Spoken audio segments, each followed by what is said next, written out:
Good evening, fellas and gals and non-binary pals, and welcome to tonight's episode of The Adventures of Zoe and Zoe. I'm Zoe. I'm also Zoe. And on tonight's episode, we bring you Free Enterprise. How you doing, Hopkin? I'm doing all right. How about yourself? How was your weekend? Not too bad. Not too bad. Had a good holiday weekend. This house now has multiple members of the Free Enterprise Restream team in it. Not only myself, Demarine, and Leggy Starscream, but also Dijon Ketchup is here for a while. So it's just a very big Free Enterprise household right now. You can have your own voice. Apparently they cannot hear us, so my intro is completely lost. Oh, wonderful. And it'll be a secret to everybody. Yeah, really proud of that too. Just gonna wait. Well, I mean, we are rather quiet. We're not absent entirely. So folks really listening, really paying attention, getting in close. Very, very closely. Very We're gonna have to speak up though. This is somehow going to be a transition into the theme for tonight's race, Out with the Old. the old. So there's something we'll work in there. We'll figure it out in post. You'll notice from two of our runners, kind of Nerdy Housewife and Warling, both sitting here on the character select screen. The old gentlemen have taken the night off. Yeah, absolutely. As we can see on JPrinter's screen, we have 3 different snates, which, if you don't know, stands for Sir Not Appearing in This Feed. And that would be Sid, Tella, and Fusoya. A little late for them. They're taking a nap. But yeah, this is quite a hefty flag set. Still hoping that we're hearable. We have 5 objectives, 4 are required. Your typical gamut of K summon, K main summon Moon, but then there's a whole bunch of other stuff going on here. Is there anything in there that you want to touch on that you find particularly interesting? Well, I would say there's 2 things. First off, we have the standard shops, but the treasure that you find is not going to sell for anything. If you want money, you have to wait. We have activated time is money. What do you mean you have to wait? We mean wait. Literally, like time. Literally, time is money. It couldn't be more explicit than that. Okay, so are you telling me that like every in-game frame gets you like 1 GP? I have no idea what the conversion rate is, and frankly, I'm too scared to ask. I think that's actually what it is. I was being facetious about not knowing what this is, but now I'm curious if I'm right. It's been a while. I haven't run this particular wacky flag. We added, a bunch of these interesting little quirky wacky settings over last April Fools, and this one we'll see how it affects our runners as we get started. Yeah, so it is 1 GP per frame. Also, the sell 0 is redundant because it automatically disables selling stuff. But or makes sell prices 0. Well, there's a start. We have a child and a bard and a spoon. Cubs, no. Get that off the screen. Make it go away.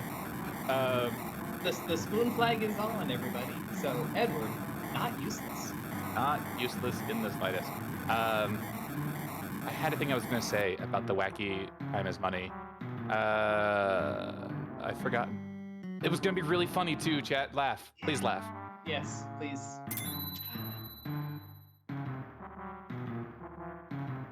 But yeah, outside of that, this honestly does feel relatively straightforward, relatively standard. That is our big kind of a twist on this whole thing. And honestly, the fact that we have Tella Fusoya out of the picture, that is going to play a factor when it comes to the grind as well. Oh yeah, absolutely.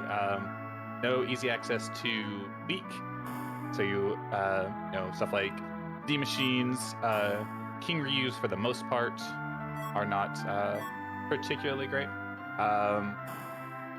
and we're also not going to have access to Fu's early spells in case we come across a nasty hook route that could also be potentially a bit disastrous if we don't find anything better than a spoon word. Well, we are finding a little bit of interesting Warlink over here in Troya, dipping through the treasury. This is a T Wildish treasury, and all treasure, for that matter. And in between the 0 GP chests, we did find a crystal ring and a first ring. We also... free item there. Yeah, we also just found a rat tail from Bedward. Warlink realizing that Enki is not on and going and getting his tail. It is the wrong tail. We would like to have the pink tail for the objective, but, we'll take it. Yeah, we actually have all the freebies tonight. We have free characters, as we saw on Tall Grand Screen, picking up that Rydia, and the free item that Warlink showed us, and of course, free bosses. That's pretty common for us. Yeah, free bosses, pretty common. Those not free bosses aren't particularly friendly. Ooh. Blue robe on Mount Hobbs, although the Pioneering House, but that is the gauntlet. But you have an edge who comes with flame. Yeah. This is not a terrible place to find it.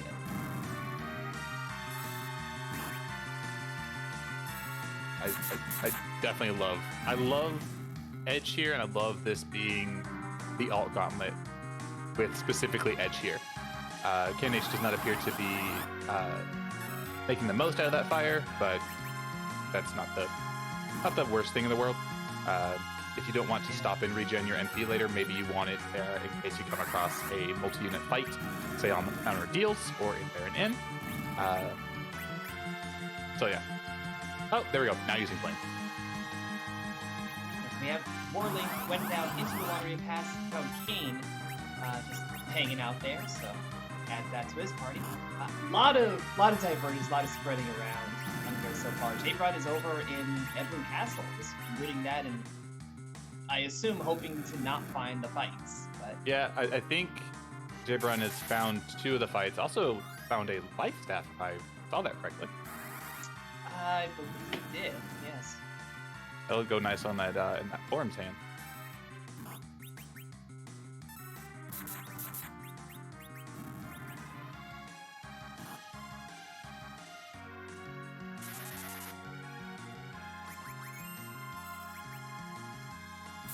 Yeah, for a flag set with Cell 0 going on, a lot of these chests are just zongs. There's nothing in them, but a lot of looting going on early on. Yeah, absolutely. And if anyone is sharp-eyed enough to just take a look in when a player opens up their menu and look down at the GP, you'll see exactly what time is money is doing, and it's glorious. I remember the thing I was gonna say. When Wacky released, we were all hanging out in voice chat, like a whole bunch of people that night, and the very first seed that Scala rolled was a time is money seed. Oh, nice.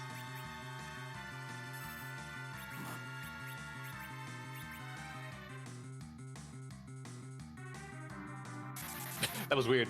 In the shop, the uptick of GP is paused, but when you change to a different submenu, it refreshes itself. So the money value magically changed. I'm making money doing nothing. It's the adventurer lifestyle. Oh yeah, basically. We need some help with these pirates in the level 15 dungeon. You want to go kill those for us?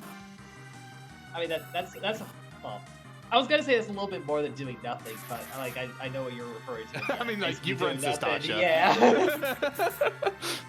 Hey, even the pirates hideout in Final Fantasy V, it's basically doing nothing. You don't even have jobs at that point. No, not at all. Looks like most people are still cleaning up their early game looting. KNH still here, getting through this alt gauntlet. Everyone just wants to make sure that they have their characters, because we do have no dupes enabled, so you can get a relatively stable full party, but not like duplicates of, say, an Edge or anything like that. But now Tall Grant is making TK a little sad and is diving down here to the Antlion Cave. Yeah, we're not going to find a character down here, but there is a fight. There is a potential key item. So if you're feeling okay about your party... If this is karate, I'm going to laugh. No, it's a squid. Okay, I was gonna say when you said we're not gonna find a character here, I was like, I want this to be karate, just Well, to be technically correct. We already have a Yang. We can't recruit him. I mean that's true, but I would have been technically correct, which is the best kind of correct. Indeed, it is. Octoman here though, very very pleasant. I don't hate this boss here whatsoever. Octoman is very fast, very punchy, but slows down a lot, which you can take advantage of later in the game. But early in the game, sometimes you just want her gone, and so this is a fine spot for it. Oh, shush, Phineas. Shush. Meanwhile, Culinary Housewife, though, is going to go on from the Fabul Gauntlet to the Fabul Defense. This very Fabul-centric approach. Yeah, it's almost like it's spring of 2020 again. And finding Penazo, which is not Fabul Gauntlet. It is not. Oh, Talgrant finds the magma key. Ooh. Well, that's underground access from Antlion Cave. You kind of love to see that. You kind of also don't. I always feel weird finding magma in Antlion because it's like, well, I could go underground, or I could keep doing my overworld checks. What do I want to do? And it can become very easy if you decide, okay, I'm going to go underground because maybe there's more objectives down there or what have you. And then just forget an overworld check at some point and kind of box yourself into a corner. The amount of times I've left a required boss in the waterfall cave because I got an early magma key is non-zero. Mm. I've had to see where I completely forgot Fabul. Because I just got steered. I mean, it didn't matter. Oh yeah, in the yeah. end, but I realized afterwards, like, wow, that's a whole kingdom I didn't visit. Yeah, and that was a Ether 2 from the King of Fabul. He's being a bit stingy today. Well, yeah, if you're gonna give out Ether 2, I'm not gonna come visit. Yeah, like, no. Like, so that's just confirmed that the King of Fabul is like, you're like, not your grandpa, because your grandpa gives you good presents for the holidays. He's like your great uncle, who you barely talk to, and he's like, he just like reaches into the backseat of his car and goes, have an Ether 2. That was a gift of obligation. Yeah.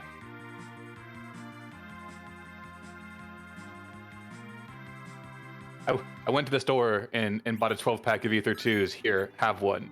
Happy holidays. Now just imagine, like, what area of the store would the Ether 2s be? Would they be with the energy drinks? Would they be with these? I feel like they'd be with the energy drinks, yeah. Yeah.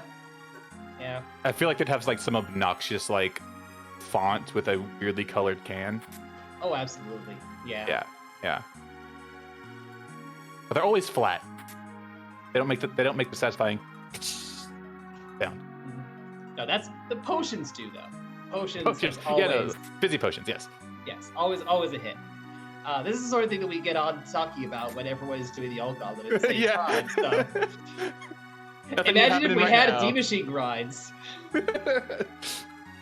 Yeah, we have 3 people doing alt gauntlet, 1 person getting their magma key from Antlion. So, yeah.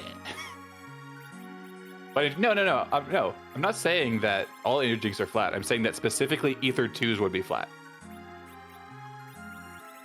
Ether 3s would not be, but they're like the little, like kind of premium almost. They're like the smaller ones where you go, oh, this is going to wire me for 48 hours. Yeah, no, this is an energy drink that actually works.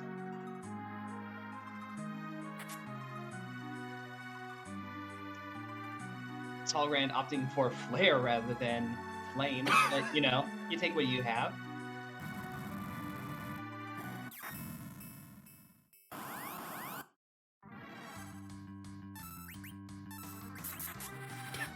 Chat, Ether 2 is just like high C.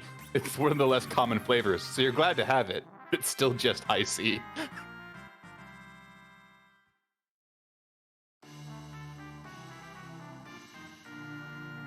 I would say I'm surprised there haven't been, attempts to market potions and Ether, but I think Square Enix did try that at one point.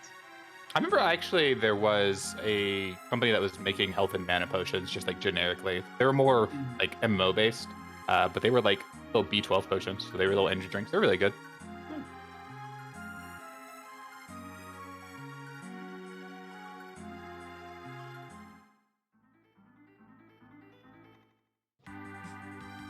Look at that money go.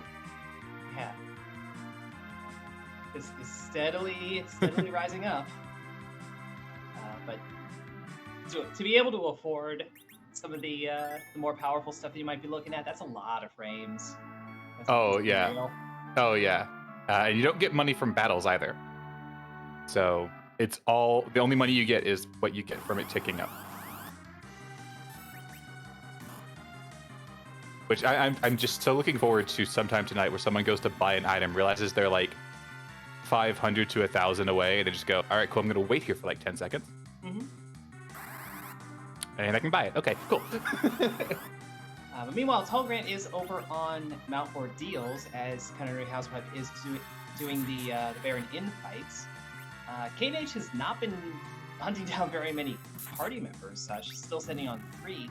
Tall Grant has made his decision as to the White Mage question, picking up that Rosa.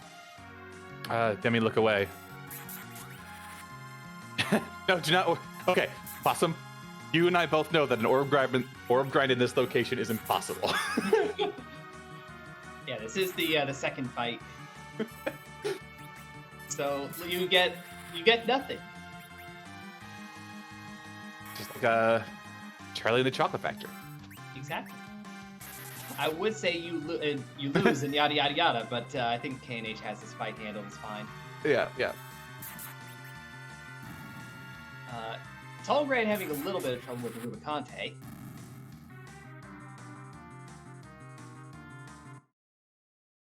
Would be a case where, like, do I have a random bomb in my inventory? Or can I just cast flame? Well, might want to pick one of those approaches, because just swinging wildly with a sword apparently will not do it. We'll see what happens round 2. Was just not a key item from Asura. Thank you. Yeah, it was Asura. I was like, I just remember what it was. What? So now we have a third White Mage option. Yeah, you want having no dupes on makes us a little sad because then we can't have the adventures of Porum and Porum. Yeah.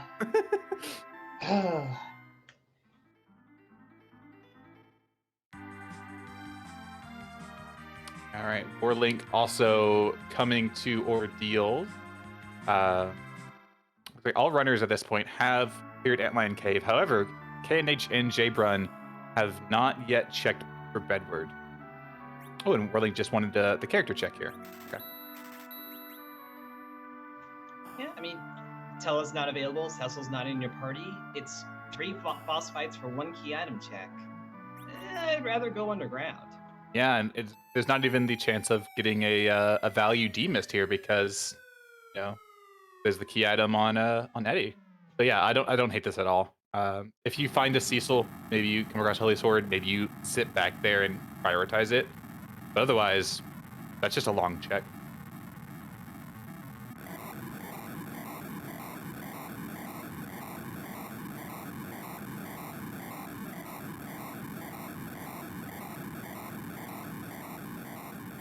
That's everybody but Tall Grant going and dropping that magma key. Very quick underground. Tall Grant is like, this. I'm defeating this leg. Was it stubbornness? Let me show you how. Well, it's through. Nice 2 cast will do it. Yeah, no, that absolutely does it. Being stubborn is not always a bad thing. I will say that, especially if this play pays off in spades. Like, say you pull the pan here, you've probably made back up most of your time just from not having to double dip Sylph Cave. Yeah, anything that starts a chain will actually pay off pretty nicely if that chain has value. Yeah. Pan, Earth Crystal, Tower Key could. Baron Key has a better chance. Here's D-Mist. Well, okay, so I wasn't trying to be a witch. This accidental witchery. Yeah, this was I accidentally did a thing. I'm sorry. But KNH is now in the Fey March. We're going to see Cat Claw. I just got a nice. Let's see what the freebie is. A Legend Sword. That's almost vanilla. Yeah. That's 1/2 of objective 1 though. Yep. and we have a museum curator in Tamra.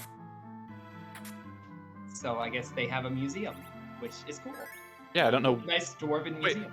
Is that the museum? Yes, it all makes sense now. Warlink just robbed a museum. Oh no! We have like, is this like an Ocean's 5 scenario? Yes, that's perfect. I'm now gonna start workshopping an Ocean's 5 flag set for the community race. Oh my gosh! Oh, I would love that. It's got to have kleptomaniac. Oh, certainly. We have Baron Guards here in the Leviathan spot. That's not the worst. If you can find punch stuff. hard. Yeah, they can punch hard, but if you can find an hourglass or some coffins, because we are an S standard, it's not the worst, but you may want some more party members to soak up some punches. I don't know if KNH knows that free characters are on. You know, that's a good question. She has not gone to any of those locations that would give you one, even Mad Ordeals. Yeah. So, might not be aware. And also not checking Bedward. Excuse me. Kind of running out of possibilities to stumble upon that. Maga Sisters at the Calbrina slot. This is kind of nasty. The like we do have that heroin robe and we have the mute arrows that'll do some good work here, but this spot is really high magic power and you don't get the normal benefit you do of fighting them anywhere else where like their HP is lower, because this spot has a lot of HP because of the dolls. Yeah, it's just all around a little mean. Would not blame anyone for looking at this and stepping aside, coming back later. But Orm was able to tank a hit, so gotta regret it. Yep. I missed what Tallgrant got from Ordeals. I missed it as well, I'm afraid. Catclaw. All right, cool. Thank you to our tracker. Shoutouts to Infinius. I blinked and Jabrant was almost through the Mag Sisters. Well, prove me wrong.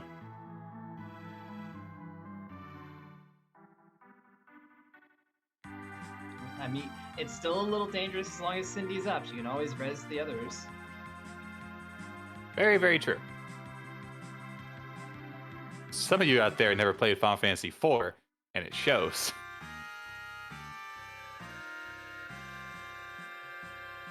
That is a very pointed inside joke. If you got it, you got it. If you don't worry about it. Meanwhile, Warlink has been stopping eggs because apparently eggs are too mobile. And that was a genuine problem for him, actually. Yeah. I don't know. You've never seen me cook, but when I cook, the eggs are just all over the place. That's why you put them in a bowl first. Imagine having bowls. Fair.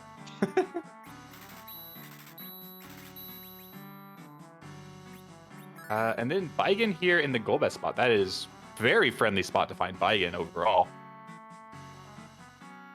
Yeah, it's just a pretty weak spot in general. Yeah. The few bosses here that are a bit annoying, Baigen, not necessarily one of them.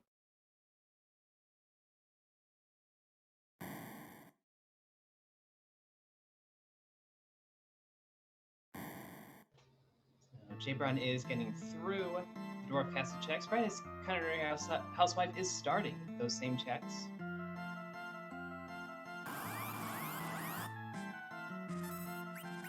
While Tallgrant cleaning up Baron Inn, Warlink coming down into the Fey March to grab that Legend Sword. Doing some looting here while the denizens of the Fey March are being very, very in the way. Quite rude. Ooh, inventory boss. Ooh, Darkness Crystal. That is exactly correct, Prof. Ness. Yeah, we have let Sid, who is canonically in his 50s, Tella, who is canonically in his 60s, and Fusoya, who is canonically unknowable age. Is Tella only in his 60s? I could have sworn he was older. I read it this morning because I was like, I should have some information. Oh, you were way more prepared for this than I was. I didn't look at the flag set until like 6:30 Eastern. That's how I know. It's like you have those three, you have Yang, who's 35, and then everyone else is like in their 20s or a literal child. Yeah. Like Kalampur, 5 years old. Yep. 5 years old. And they're being taught very powerful white and black magic, which just screams irresponsibility. But we've committed over this topic several times. Yeah, I feel like this. I feel like this violates some sort of like just overarching law, but I don't know enough about the like geopolitical landscape in Final Fantasy IV aside from Baron wants the crystals because Golbez says so, because Zima said so. It's a great game, but don't think too hard, I suppose. Yeah, that's probably a good call. Meanwhile, KNH has gone up to Ordeals, so is now very much aware of the free characters. I'll see if that extends to being aware of the free item. We also have no idea if that free item even matters. Yeah, a whole lot of unknowns still in this seed. Oh, look what.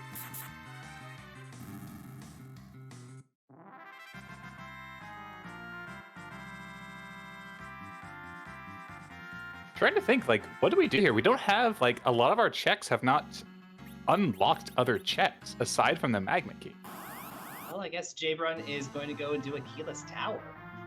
Ooh, I don't hate this. Because what right now our options are keyless tower, your summon spots, Sheila 1. Sheila 1, end of list. Moon. Oh, right, Darkness Crystal. I forgot that Yeah. Jabrun picked that up.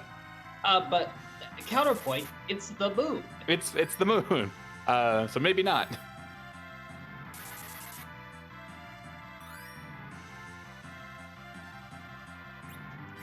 Paul Grant's spending a little bit of his hard-earned time on some samurai arrows. If you've got an archer, you've decided you're going to commit to that, might as well pick those up.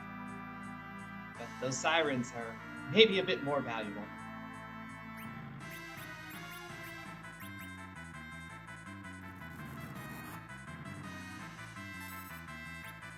Just waiting in anticipation for who's up here at the top of the tower. Waterhag. Oh, That was literally- anticlimactic. That's literally free. Yep.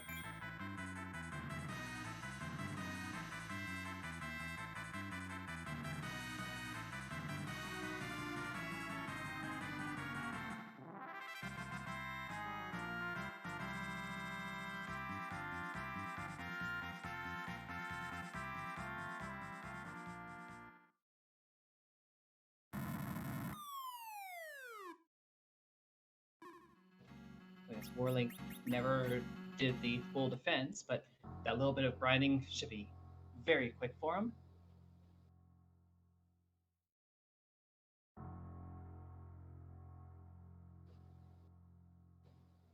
At this point, we're all just waiting for Jabrun to get the requisite 3 hits in and see what reward comes from this fight, if any.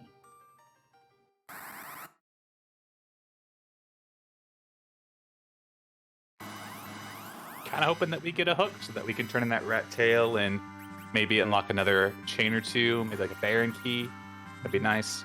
I just don't want our runners to have to go to the moon because I like our runners and I am feeling benevolent tonight. They could get the Baron key directly. That's also an option. I mean, true. They could get a harp and then have to make decisions about themselves. Always do harp. Always. Listen, you started with an Edward who has a spoon. You owe it to the game to do a harp. Yeah, exactly. Warlink getting his Pity Ether 2 from the King of Abul. Gonna show us what Sheila 1 is. So, okay. Steel Cave. That's somehow better and worse. Yeah, it is. Vanilla Tower Key. Oh, that's big. Yeah. Vanilla Tower Key, in my opinion, probably one of the trolliest places you could put a key item. Ooh, Leviathan Summon. Ooh, Yellow Dragon coming out of that egg on Talgrand's side. Oof. Oh, okay. That's why you stop an egg. Yep. Also, the capo guards, the officer soldier fight here in Super Cannon Room. Another free fight in the tower. Don't necessarily want to see this one here because this is a bit of a waste, but yeah, can't really pick and choose.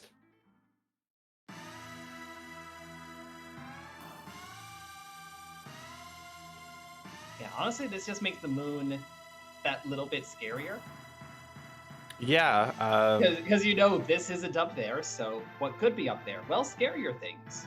Yeah, because we've now seen officer soldier, we have seen water hag, we have seen baron guards. We have Demus, not Demus, De-Imps and King Queen left as our traditionally free bosses. We've also seen Calbrena, which can be free under some circumstances. So yeah, we've even seen karate, which can be free under certain circumstances. Yeah, so this is looking to be a fairly spicy moon, which would push me even more to just do everything I can on the blue planet and hope.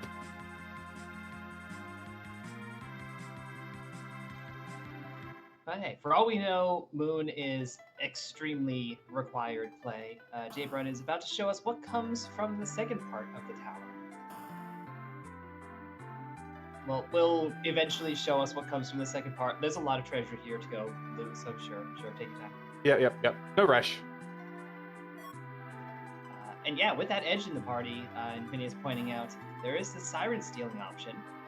You have a few, you have the ability to buy them, but that might be faster than money. Apparently he already has some though, so maybe he wants to just grab a couple extra to flesh it out, but I wouldn't be surprised if we just see him leave without hard hunting them. Yeah, just a casual hunt. Just a little bit of crying, as you do. Yep. So do you want to explain why Jay Brunter just cried with Porum? Did she stub her toe? She's a 5 years old, Zoe. She's 5 years old, and this game has interesting interactions. The whole cry mechanic is supposed to mess with the enemy's stats in certain ways that the game doesn't actually factor them in anymore. So they're just kind of left lingering. And it happens to interact with Edge's steal ability. Just per chance. So if you cry, it makes it easier for Edge to steal. Yep. This is someone who has done some programming. I could see how this happened. They were like, yes, we will set this up so that it affects the run chance.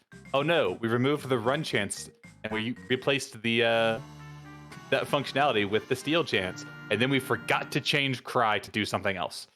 Yep, and these two characters are never in the same place at the same time in the normal game, so who cares? We care. I mean, the one thing that I would care about is the fact that cry just doesn't do anything in vanilla, like, period. Like, hey, that's a hallmark of SNES Final Fantasy games. Also, there's a twin harp. Yay, twin harp. Music. Yeah, it's the Xenocat going deep into the knowledge here. It's the 2F stat. The dollar sign 2F, the time 2F in this particular flag. Yes.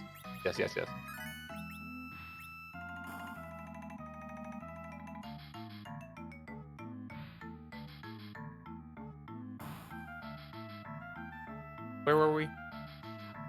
We're commentating a free enterprise race. Yes, thank you. Okay. Yes.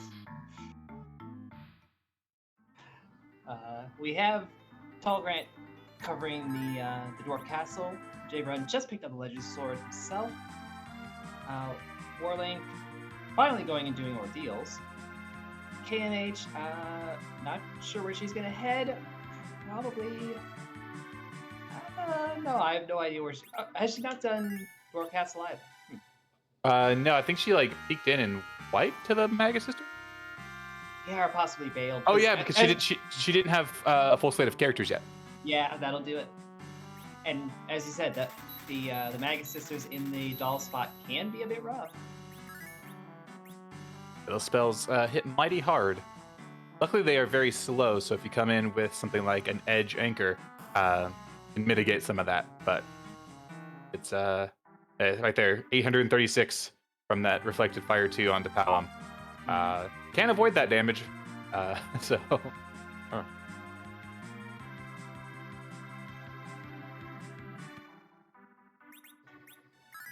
I feel like we're seeing it with all our restream runners and just their movements. Like, what do you do with this seed? What is the direction to take? Yeah, like we don't even have more than half of one of our objectives at this point. Like, it is kind of astounding given the amount of checks that we have already done. Yeah, no clear progress, no clear direction, other than go to the moon, which nobody will want to do. And J-Run so far is the only one with that direction. Although Tall Grant will be picking it up shortly.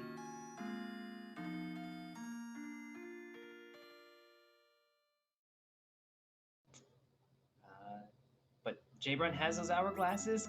Can he get one off before the party gets pummeled down to oblivion? Fingers crossed. Oh, it's the Adventures of Ed and Ed. Amazing. It's the Adventures of Ed. It's the Adventures of Dead.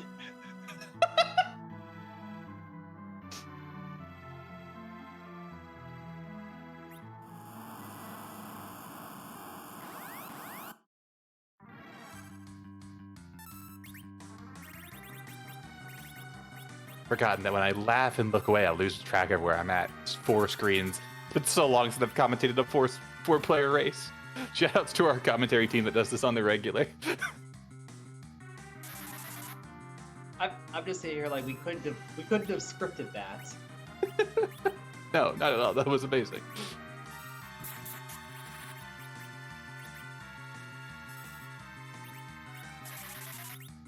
So we got KNH and J-Bron are going to take on these Baron guards to the best of their ability. It's a tricky fight with Leviathan location, punching very hard. So without something like a hourglass, pretty difficult. Mute bells are useful because they do stop the spell counters. But then once you do have them stopped or neutralized, you have to figure out how you kill them. Yeah, and this spot has plenty of HP, especially for Culinary Housewife. Her party is a little lower on the levels. J-Brun, has done a little bit of grind, made a little bit of progress, but you still got to get the right rolls to get that hourglass off. Yeah, has some meat arrows in the inventory. Don't know if she has any particularly good bow or anything to really make good use of those, because the Baron guards are mages for some inexplicable reason. Well, I mean, they do a lot of magic. Well, yeah. Fair. They're runic knights. Ah, yes.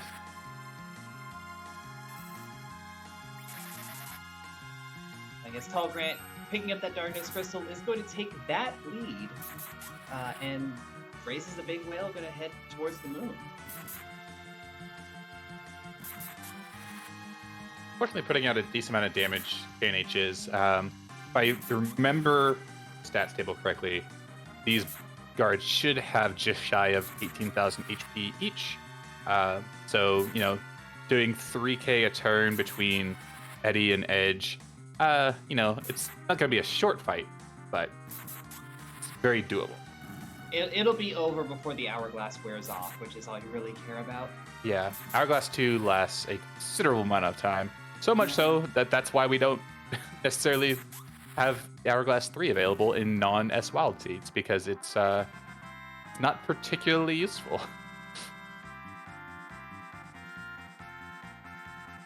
These are the same item. Up here on the moon, we have another ninja.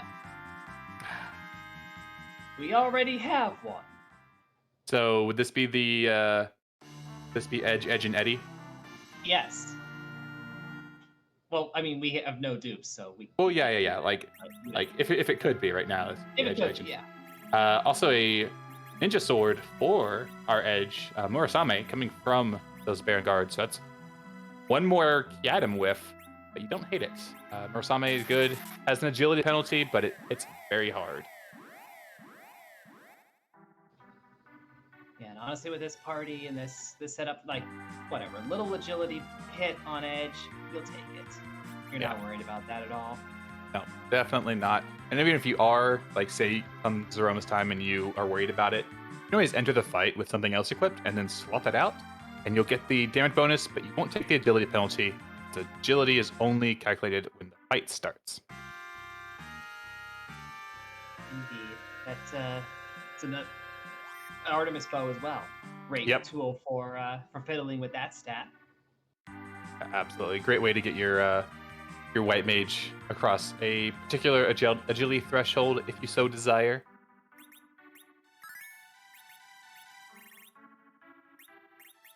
Where are our runners going now? We taking out the Baron guards. We are on the moon. We are finishing up Dwarf for Warlink. I don't like any of our options right now. Yeah, Jbrun has double Mura on his edge, though. I just noticed that. That's a lot of steel. It's a lot of steel. It's also a very, very comparatively slow edge. It's a -10 to his agility. Like you got to do like that dramatic like the samurai pause and then strike. Like he can't just be wailing about all willy nilly. Yeah, so he's taken off his ninja job crystal and put on a samurai job crystal. And now he has to stand still and have cast bars for his biggest hitting hits. Exactly. Gotcha. Okay, this makes sense. Jbrun decides, you know what? Let's take on this Antlion, and Yang promptly takes all but 22 of his HP. And it's he's a beefy man. He's got the hit points. Yeah. Speaking of beefy man, here's Titan.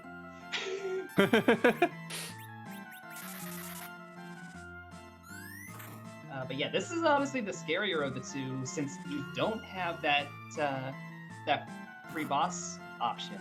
You can't hourglass this and just nullify it. This you're gonna have to set up some blinks here. You also need to worry about the physical attacking, which is kind of what your strength is right now, because each physical attack will cause the Antlion to counter. And while that counter isn't a pure, like, another melee hit, it does hurt. So Jbrun is not having a samurai throw gil, but is throwing swords to get around that. Any special command attack does not count as fight and does not set off that counter.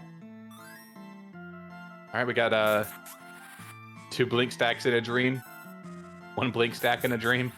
I think we're at 0 blink stacks and a nightmare, perhaps. Yeah. Grand sword, go!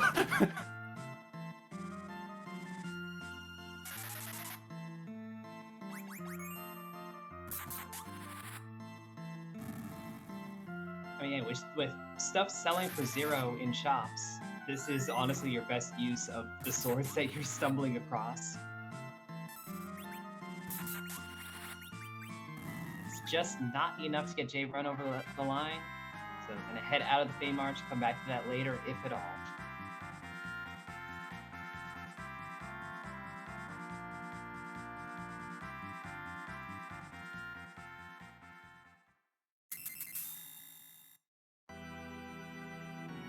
Not enough GP.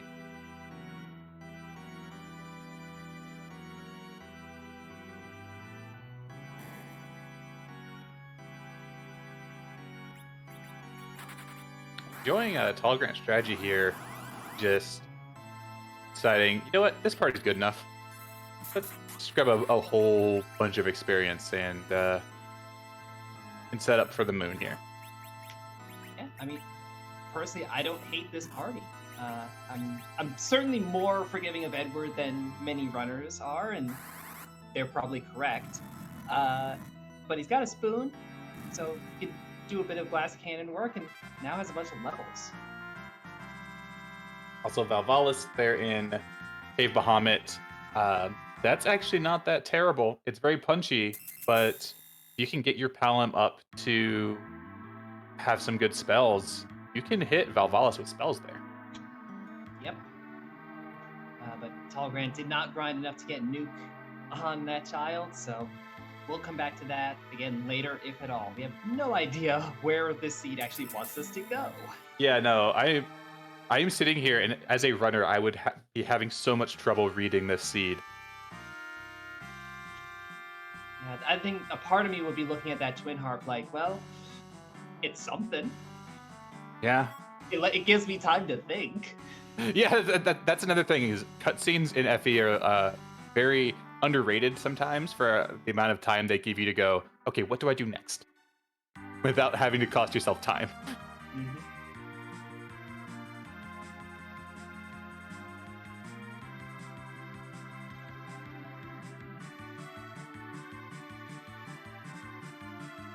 Paul Grant walks into Fabul, realizes that he left his keys in the Enterprise, walks back out, saves, and then comes back in.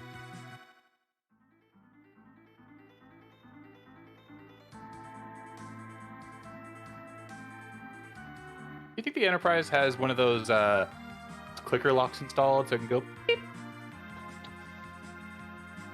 I think it could have. I don't think Sid trusts them. Yeah, that's fair. He wants the physical experience of putting the key in, turning it, feeling the lock.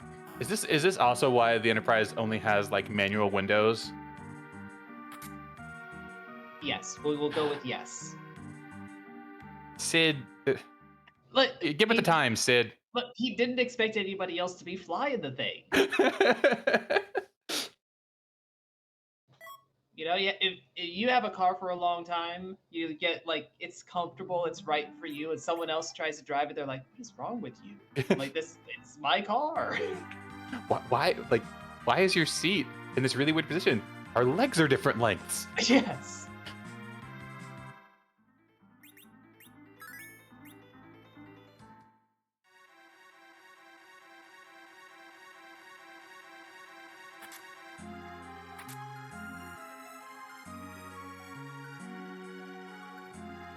Warlake does get through down to the Pay Marsh, so congrats. Not a key item, but congrats. Yeah.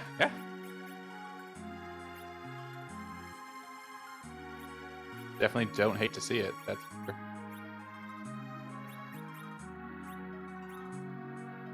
What I do have to wonder is we're seeing Jabron has that Twin Harp, also has that Luca key, which 2 of our other runners have. Is anyone going to dive that one? Another thing is you've got quite a high amount of physical damage right now, and that's really what you want for Cave Magnus. So aside from the cutscene length, it's not going to be long, and I would almost put up an argument that it would be faster than doing Ordeals right now. Maybe not by much, and maybe it's still a bit slower, but it would feel faster at least. You'd be playing at the margins at that point. Yeah.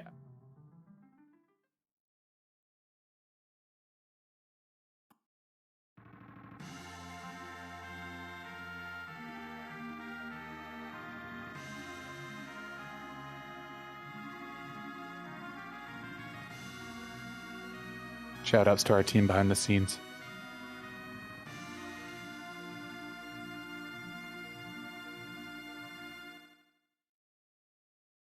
We've got Cubs Rule on Restream and Infinius on tracking tonight. Thank you both so much for your hard work. Really appreciate it. It makes it easy for me and Hutfin to be very silly here in the booth.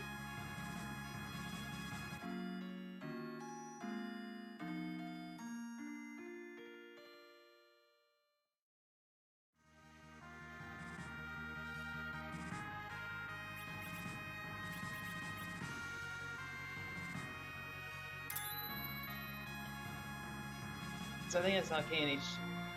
Her money count just tipped up over 100K. Woo! That's what happens when you don't spend your time.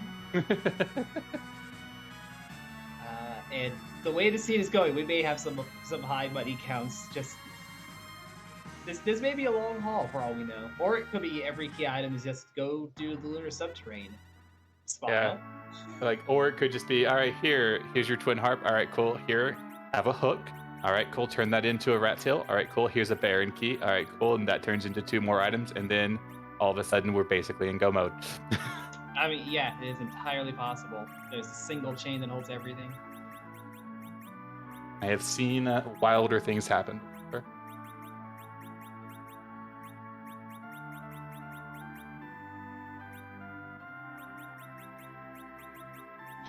But at the same time, all of that could be behind the Luca key either. There's plenty of narrow possibility. Very, very true.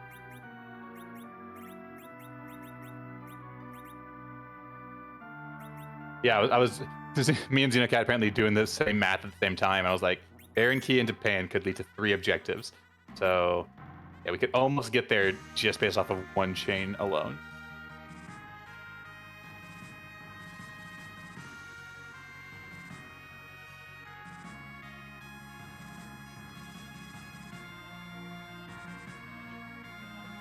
Get the sense that Tolerant is going to go for this keyless tower to the keyful tower.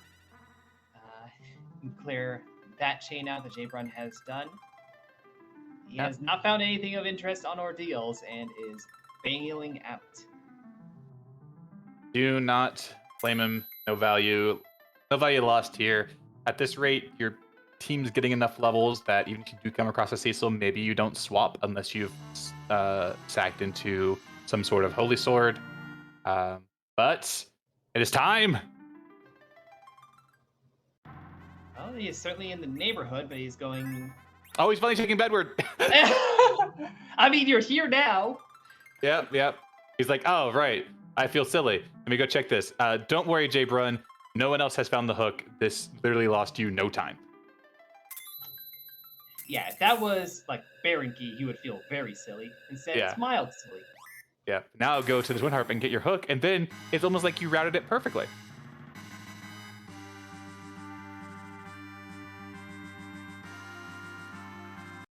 Yay, music. Okay. I was waiting to see if you went north or not. As Warling and Tallgrant are both doing the tower checks. K&H is actually up in the lunar subterranean, is dipping this first altar. Ooh. If you find like King Queen here, this could pay off in dividends. It's Dark Elf. Does that pay off in dividends? We have an hourglass. If we could push it over into the second phase, yeah. I don't know what the magic power here is. Apparently, it's low enough. Yeah, it's not too bad.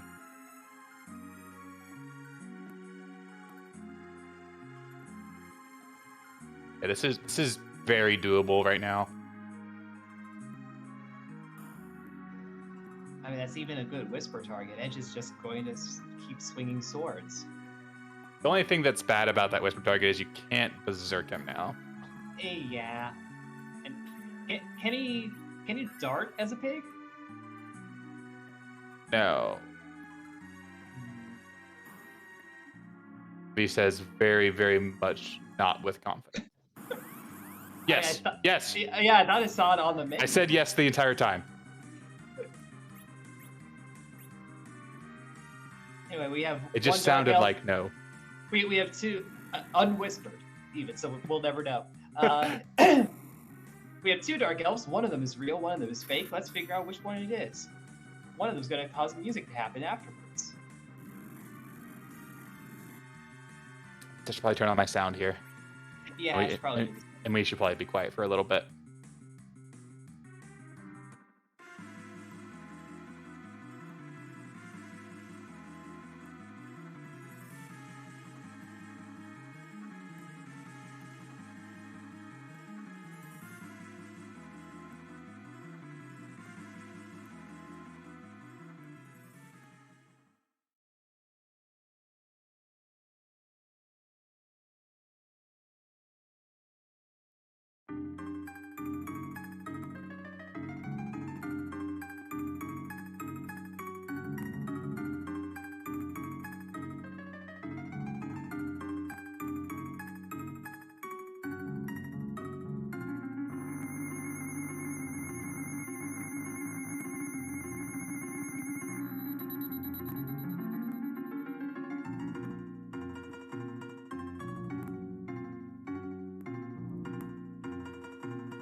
So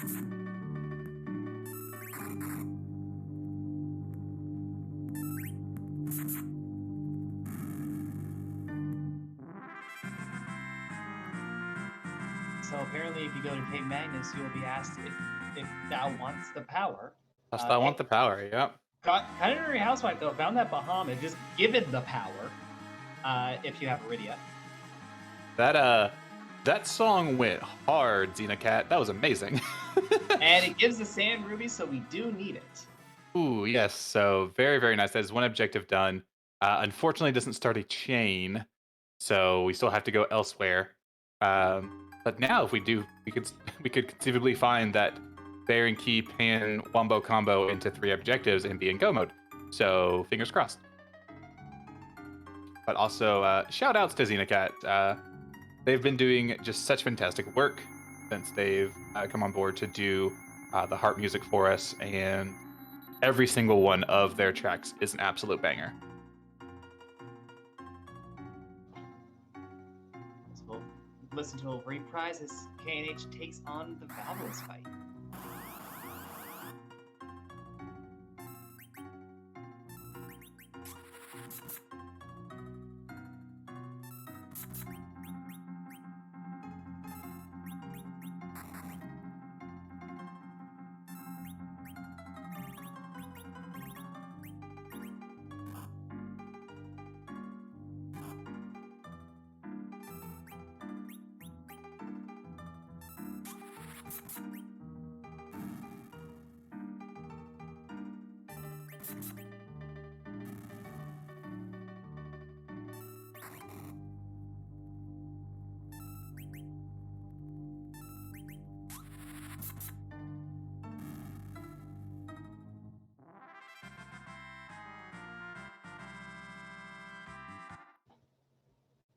All right, and at 54 minutes in, our first restreamed racer has an objective lit up.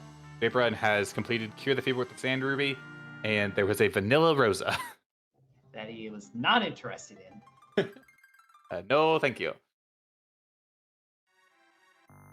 And looks like we're getting a sequence of people doing music now because Tall Grant is en route to Cave Magnes. So I guess people want an encore of that amazing harp song. And with the Sand Ruby there, they'll want an encore of getting an objective done.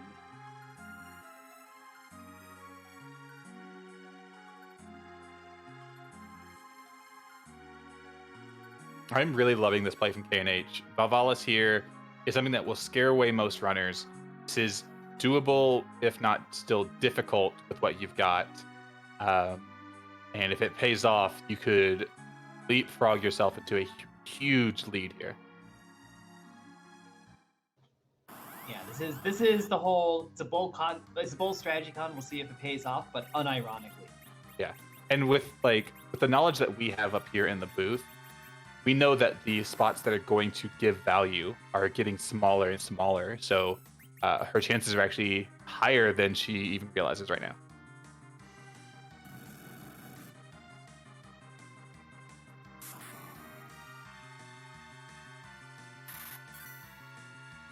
It looks like she's got it relatively stabilized here. The Petrify on Rosa I'm a little bit worried about, but beyond that...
And that is Tall Grant through the Twin Harp fight. Warlink has found the Earth Crystal down in the Seal Cave, and Kiner Housewife is through. Yes, all right, come on. Here's the moment of truth.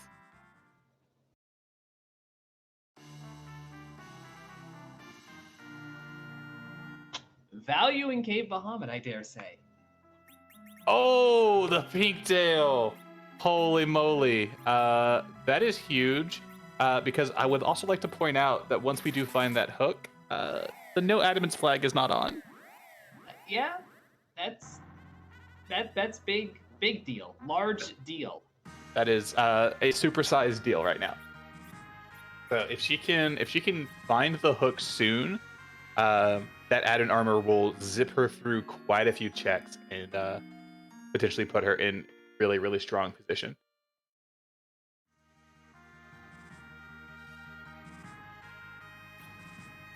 Now, it's not a situation where that can end up being required, because we are doing 4 out of 5 objectives, so you can get through the sea without doing the pigtail trade-in at all. But if another objective is behind that hook, then that is probably the better angle to be taking for these objectives. Yeah. So that's just better for KNH on that part. Yeah, it's actually very interesting about these objectives. None of these objectives is actually hard required because none of these lead to anything else. Mm-hmm. This is a straight up pick 4. Yeah, they're all the trade in the item objectives. All terminal locations. So this is literally just pick 4.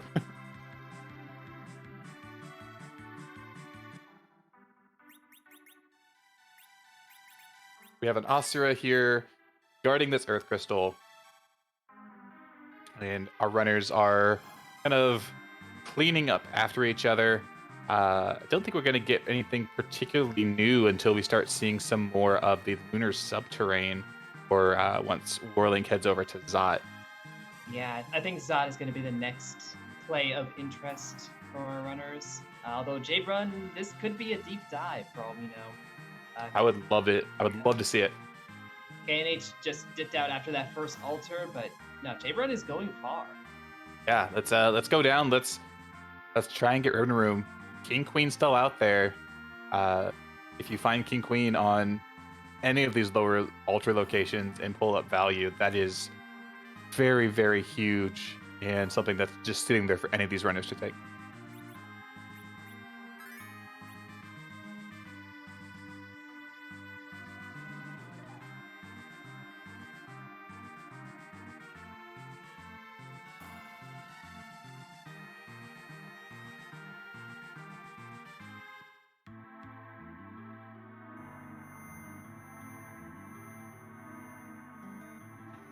I'm a little surprised that Warling's party's been missing hits on Ashura, unless I missed an accidental blink reflect or something.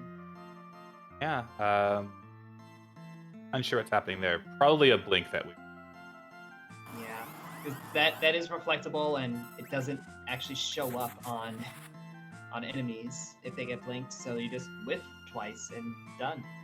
Yeah, or you accidentally reflect a moon veil and wonder why your attacks keep missing until you realize and reset. I've done that. Oh yeah, I did that on Z once.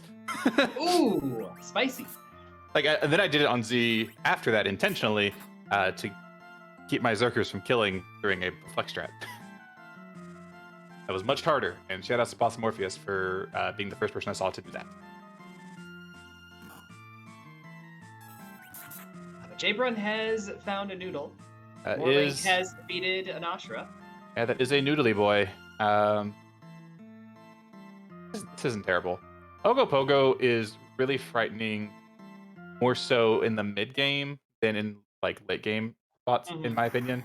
As long as you have some sufficient healing, which when your healer's down is not necessarily easy, but we do have Asura, and 2/3 of the time Asura is basically a cure 4 on your entire party. Yeah, and honestly, if Ogopogo is punching down party members in 1-2 hits, even getting the life is an improvement in your situation. Yeah, still some value from that, to be sure. But it looks like we're going to be playing the Asura Roulette here while fighting and darting things. When you're an hour in and only have one objective done, you don't see this and go, nope, you see this and go, okay. Mm-hmm. We're all out of things we want to do, and now it's what things do we have to do. It's just like being an adult. I know, it's terrible. Oh, no.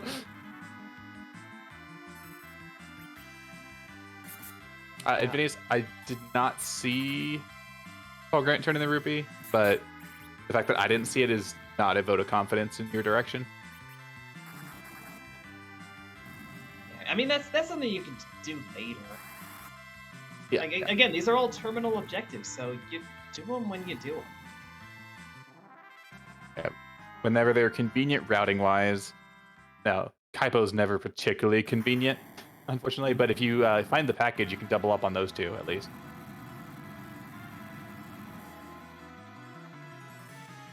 J-Brun's Ogo situation has deteriorated. Oh no, I looked away. And fallen apart entirely. Oh, well, that's the Canadian no probe for you. That's Warley. Okay. We're getting the loop. Oh no, the taunt! No, go back. Okay. Yeah, there's a power shirt in there. That's a good treasury. That's at least an okay treasury. Yeah, the real power move would have been to grab that power shirt and then just leave and go, nope, I got all the value out of this. That's the one black coffee in the McDonald's drive-thru. Yes, just grab the first chest. Zeus Gauntlet good too. Defense sword, if we had someone that could use it, but we can eat it. It's a very, very Cecil room.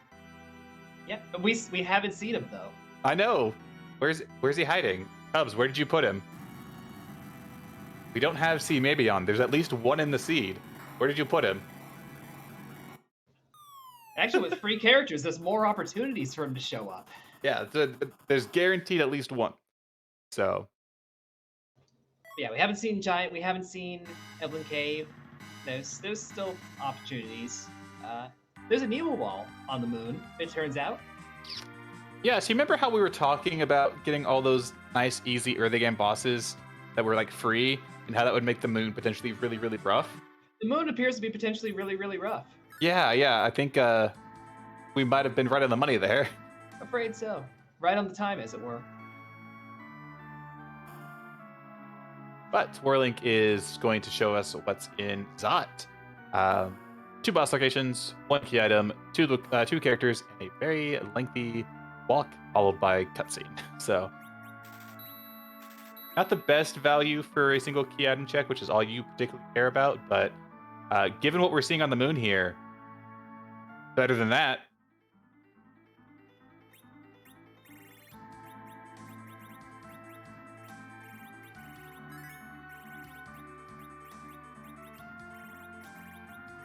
Oh, there goes Rydia. And there goes Edge. And Edge actually had HP. I am curious here.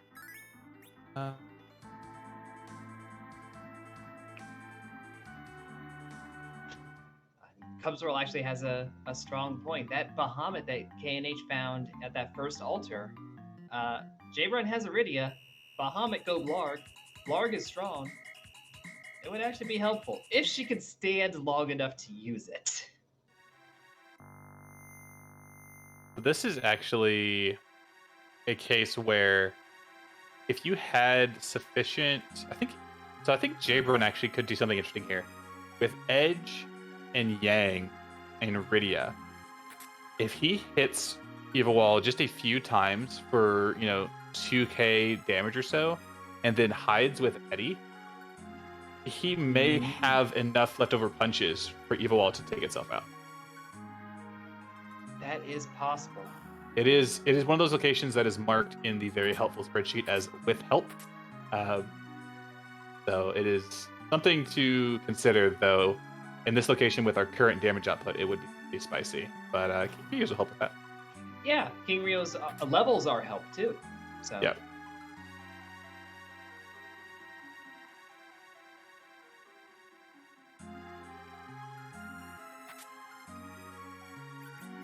No, So go ahead.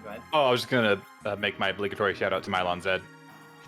Oh well, he's gone. So Yeah. we scared him away. We acknowledged him, and he got scared. Like he's just a little boy. He's just a little birthday boy. Guy. He's a little guy. It's birthday. Oh yeah, now we know what the Z stands for. It's Mylon Zot. That's fair.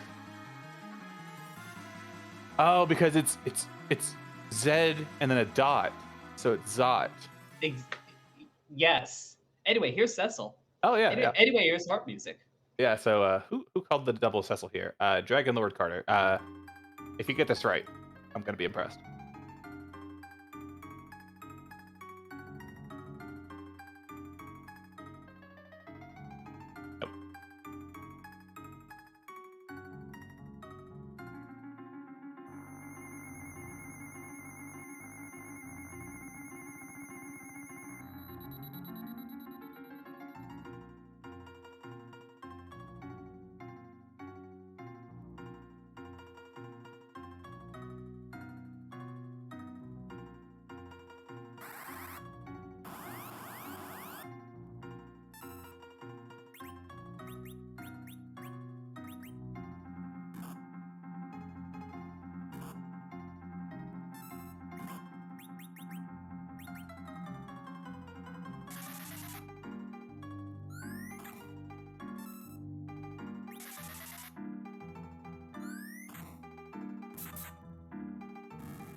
There goes Mom Bomb. Pretty fast. Pretty easy fight.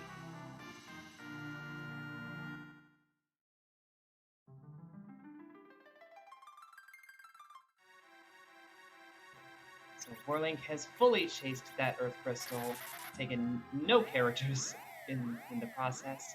Hopefully there is some manner of key item to make this worthwhile. Otherwise, well, you got XP.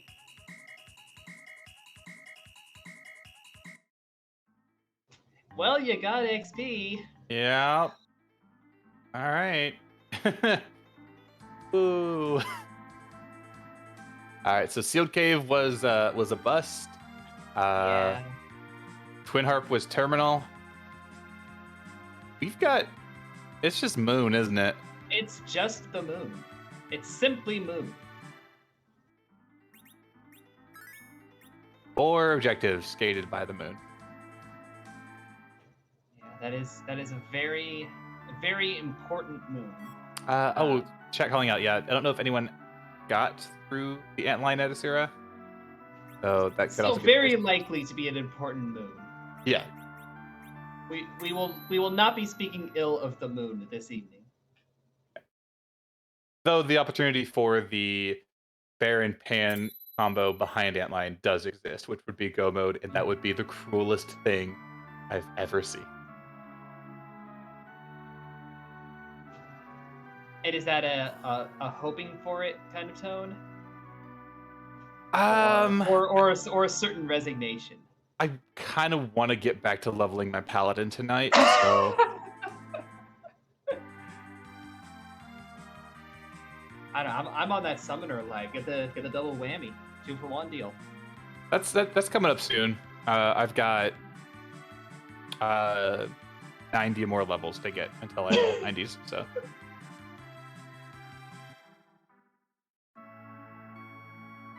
bold of you to think I'm not currently idling in old Charlie. Like, just checking my retainers every hour. Wow, focus, Zoe, focus. I am focusing. My retainers need me. I'm saying that to myself just as much. I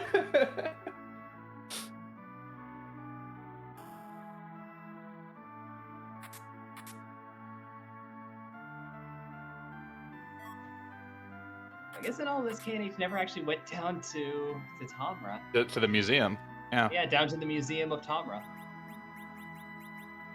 Like, everything in here, like, Xenocat called it perfectly. Everything in here could be in a museum. It's a dwarf axe, it's a grimoire, it's a dancing dagger, you have a tiara. Like, all of these could be artifacts.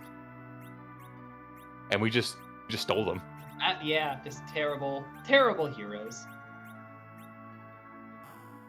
Classic JRPG trope, barging into people's houses and taking all their things, going, I'm saving the world! To be fair, you are saving the world. To be fair, that's the truth. They don't know who you are, though. Well, yeah, an introduction wouldn't go amiss. Yeah, Cecil Harvey, Warrior of Light. I'm going to take all your things now. Mm-hmm.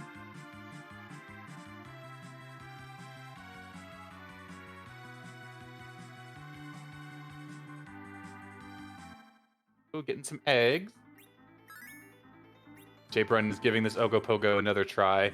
Don't know if it's going any better this time. Eddie's doing quite a bit of damage, though.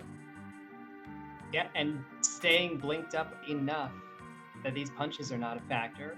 Able to heal through the waves, so... Yeah, that's actually another thing that I think J. Brendan might have been doing intentionally here, is by having only 2 characters up, these split heals will heal for more, because it's only splitting to 2 targets. Yeah, So it's much harder to keep a party of 5 up with a Porum's Cure 3. It's much easier to do so with a party of 2. Yeah, and the blinks are a bit more predictable, I dare say. So you know you're going back and forth across the 2, and that gets them through. Yeah, there we go. Very well executed by J-Brun. Let's see, do we not even have 10 key items yet? Holy moly. Well, the hook is one closer. Okay, excellent. So that gets us the rat tail turn in, so that can lead to a chain. We now know where the other half of the pink tail objective is. J-Brun now needs to get through that Valvalis in cave value to complete it, and KNH needs to get through the ribbon room. Okay. Yeah, and that is 10 for J-Brun. That is number 10. Woo! You always hate to do the ribbon room to get your 10th, but at this point, I think you just take it. Yeah. Your other options for getting your 10th are not that much better. Has he gone to see who was on the Ogopogo altar yet? I don't believe so. I think that was the first deep dive that he did.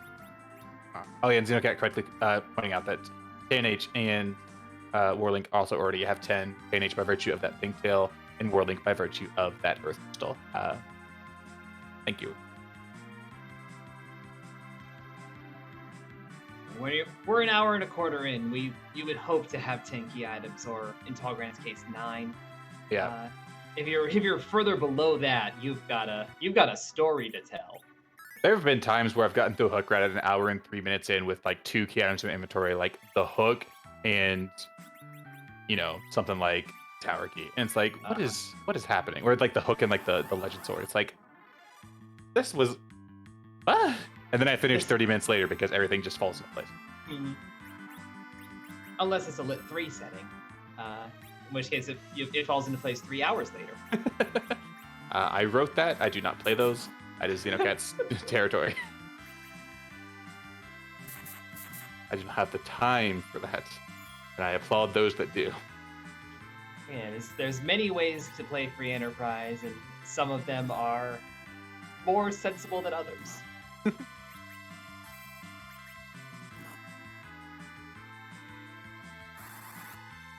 There's no justice in this world. That Edge, and I know the mechanical reasons why, but just think about this. Edge just took like 1,700 damage from a single hit, and then Forum took 96. Edge didn't see it coming. He was too busy doing his samurai moves. Oh, he's just freestyling and gets flapped. He was tunneling, and he stood in the tank bust. Stood right in the cleave. That's Yang is supposed to take that. He's got all the HP. Yeah. Or Kane's supposed to, because floor tanking is his job. Mhm. Well, this is a wall, not a floor, so. Oh, true.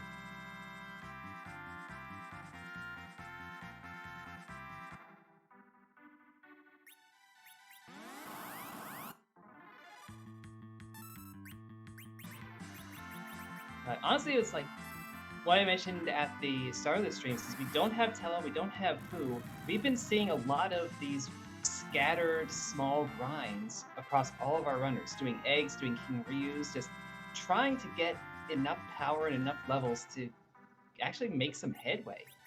Yeah, and I'm actually really I'm very pleased at the number of runners who are touching King Ryu's just going, I don't need weak. I have a spoonward and an edge with good weapons.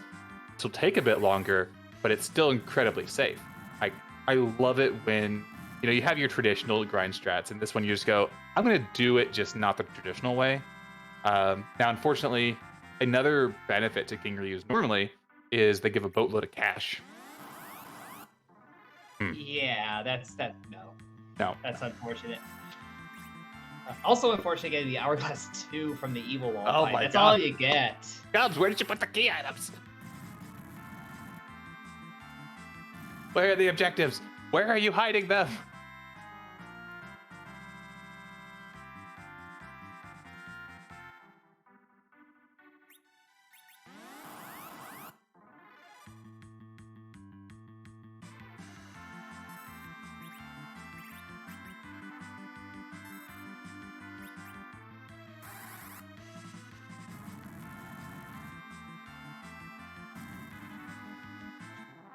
All right. We do get to see the Yoga altar, and it's free! It's free real estate, everybody. Hey, what did I say when you first came to the LST? If you find King Queen Nublin, maybe it plays out. Yeah, you take that fight. Yep, you take it. This will be a good little chunk of experience.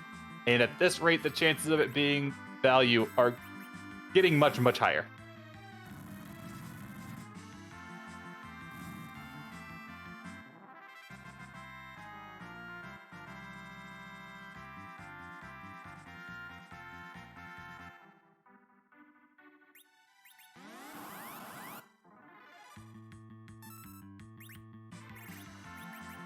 A part of me is just a little sad that multiple runners have clearly decided that Rydia's best role is as the anchor, and Rydia's a nice character. They're correct, but I'm sad. I love Rydia.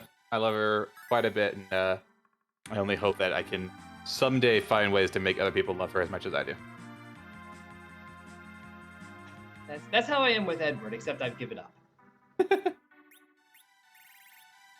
Eddie has his uses. Mm-hmm. They're few, but they exist.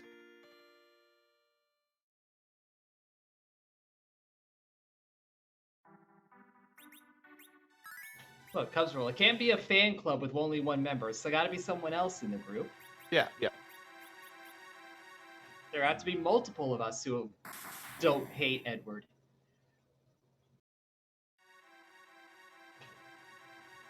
The Edward royalty just gave a protect ring.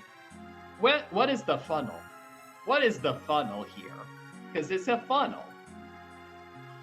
Is it the Antlion? Do all things go through Antlion? I feel like that might be the case at this point. We do have that rat tail turn in. We do still have the crystal sword location.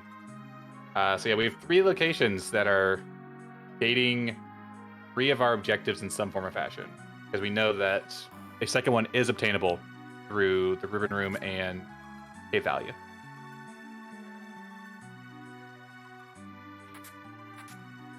Phineas is right. That hook could do, like, the funnel could be the hook with the rat tail. I mean, that's what I called forever ago. Yeah. So maybe I crushed the seed way back when I was hoping for an early hook. I kind of want it to be this Antlion fight that Warlink is doing, just because, look at that. That's a show. Oh, yeah. Oh, gosh, that felt good. We're about to find out what is the reward. It's the Baron key. Oh, okay. Is this the chain? Is this Baron into Pan into 3 objectives?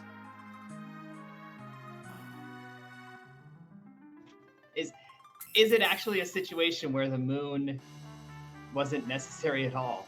Oh yeah, because the moon, as it stands right now, is only the hook and the pink tail. Yeah. All four of the others could be isolated here to the Earth if they're behind this antlion.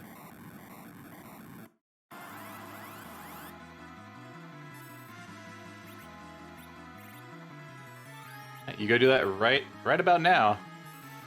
Don't hesitate. Do not pass go. Go directly to Baron. Yeah, the mantra is always do your objectives, but failing that, it's press your advantage. And if you got through that antlion fight, you got a key item out of it. You follow that key item. Yep. Double down, and you'll play better. Whether or not you'll win more races is up to RNG, but pressing your advantage is never a bad call.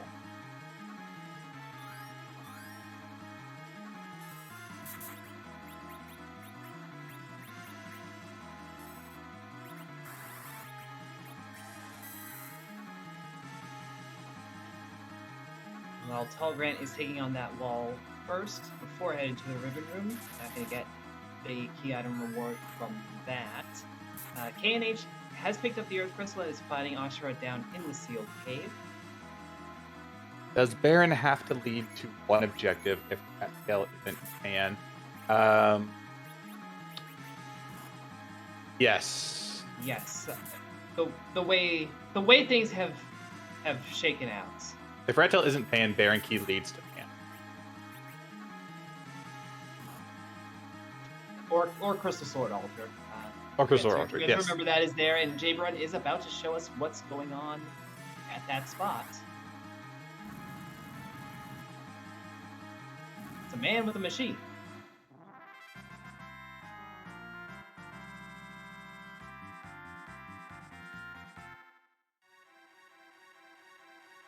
Now remember how your magnets work, Hutfin.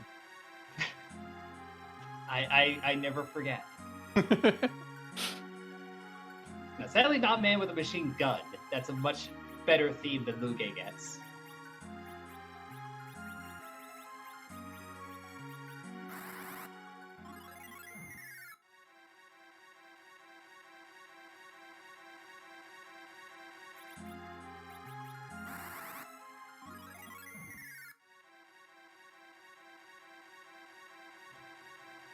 The Warlink is through Baron Castle right quick.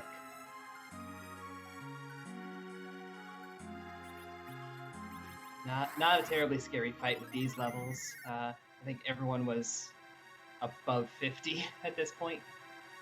I think so, yeah. Another Rosa. There's so much Rosa in this scene. Oh my goodness. That's what happens when you turn off free characters and turn on free characters. Yeah, they just all get replaced with the same one, apparently. Well, the game is making sure you have a white mage. You need a white mage. Here's a white mage. And another white mage.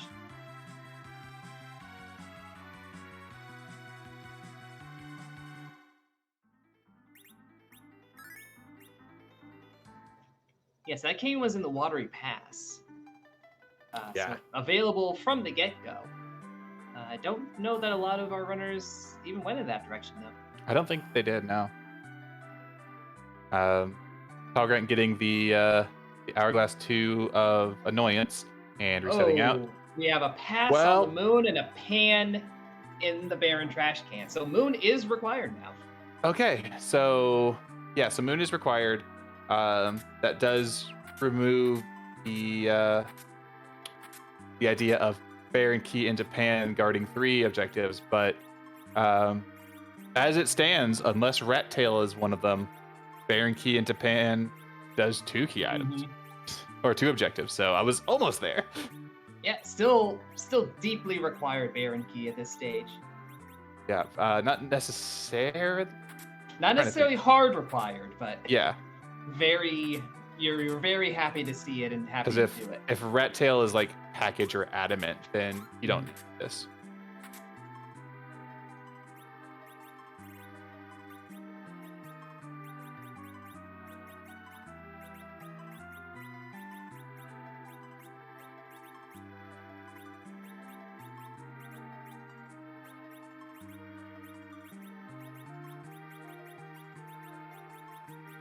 Jabrun gonna go fight that Dark Elf, get a Bahamut summon for his trouble.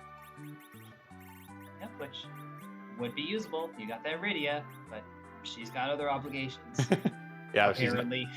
She's not feeling too well.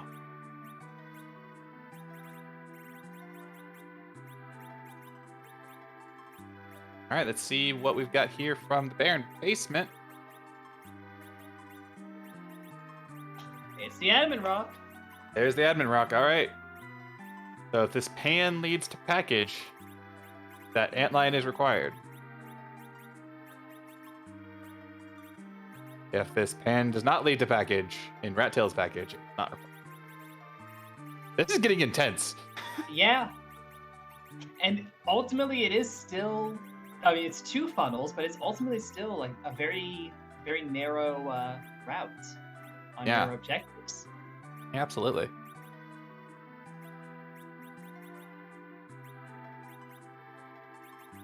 But I don't think any of our runners are going to be wanting for power when it comes to the Zeromus fight, just by the sheer volume of things they've had to do. Oh yeah, absolutely. And I imagine that Jabrun will take down that Valvalis before leaving the moon, so he'll have access to the adamant armor that ANH will hopefully eventually get as well. That's even more power.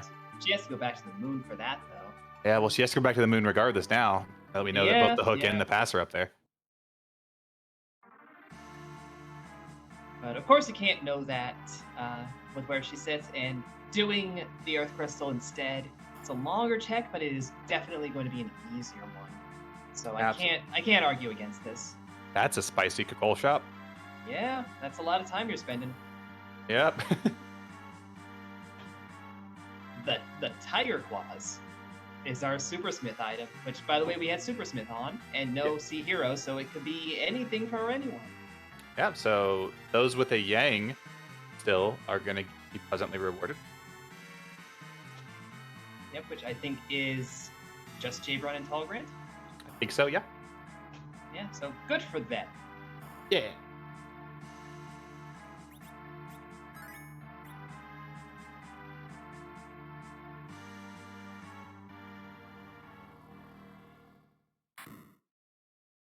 Oh, yeah, you're right, Zink. I forgot.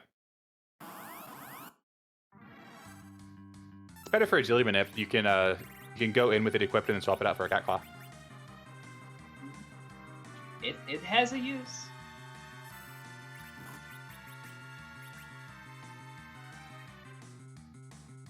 All right, first of the pan checks. Let's see what we got.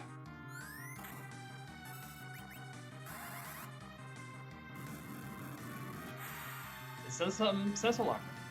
That's it. Okay. Normally we call that the money armor, but not today. Nope. You would actually wear that in this seed if you had a Cecil. Yeah. One more chance to get double value out of Baron here by virtue of the Sheila 2 check, and then we'll know whether or not Baron was hard required, or if Moon was triple required.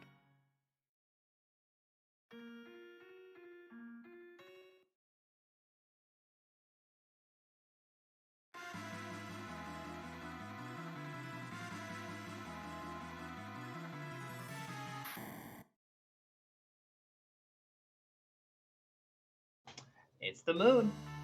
It's the moon. All right, so that means that the package is at Rat Tail. So Moon is triple required by virtue of the pink tail, the rat tail, turn in, the hook, and the pass. So 3 objectives on the moon, 1 through that Antlion, which means that if you do a full clear of the moon or link, or like finding the hook, if you go top down or what have you, the value you gained from the Baron check kind of gets lost. Yeah, it saves you the cutscenes of doing the package check, because of the ones that you have left, that's the one you're gonna say, I don't want to do that. That is true. Fortunately, you only have to do the cutscene where you actually burn the village. You can just carry around the unconscious character for the rest of the seed. It's still time. It is still time. This is true. trading away the pigtail is quite fast, and unlocking the pass door is honestly convenient. Yep, very true. Well, it looks like Warlink is heading to the area that has that pink tail. So, fingers crossed. Well, Jabron has picked it up. I do believe that is the full sweep of the moon on his front. So, yeah, and that I believe 1, 2, 3. That is if he goes and turns in his rat and pink tail right now. That is a go mode for Jabron. Yeah, He does not know it yet. Yeah, it turns out that will be the correct next play. So, do that. Yeah. Go do that, Jabron, and then you'll be in go mode. I feel like he would do it regardless because he'll probably want to grab that adamant armor and push. And like we said, push your advantage. You got the hook, even though the pink tail is an objective, the rat tail isn't. But you want to push that advantage. Warlink, it's not that scary. It's okay. You can nuke it. It's fine. Well, Tall Grant heading over to the Crystal Sword Altar. That I believe that's where the hook was. No, hook was in. Oh, no, it was past. Yeah. So has apparently skipped out on Ribbon Room. I mean, Ogopogo can be a little mean, sure. Yeah, but Jabron is turning in the rat tail. We'll get the package here, and Jabron now knows that he is in go mode.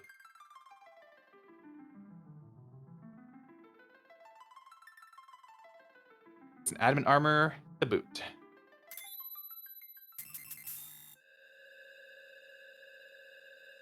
Now just has to run around, go burn mist with the package, and then go quick hop, skip, and a jump over Troya. I imagine he's gonna go fight Z here real shortly. Got levels. Absolutely. You got that adamant armor. Do you throw that on your hardest hitter, or do you give that to Edward so he can actually handle things? At this juncture, more Rosa. Oh, that's an Eddie. Oh, the package It's opened up. Oh my gosh. Yeah. Sorry, I'm like 5 seconds behind you somehow. I was like, right. no, that's another Eddie. Oh, goodness, Rosa. Edward is the hardest hitter. I would almost consider putting it on Yang. To be honest. Yeah, that's honestly any party member here is a viable option. It would give Porum that much more protection, which is handy to have. Edward would more protection, more strength. Or he could just say, I'm going to lean on Yang or Edge and just let them be even beefier. Yeah. And it can't really go wrong. And then also putting on Porum. I guess we do have a cursed ring on that radio. So if we didn't have a cursed radio, it would allow Porum to probably reach RE1. But never mind on that front.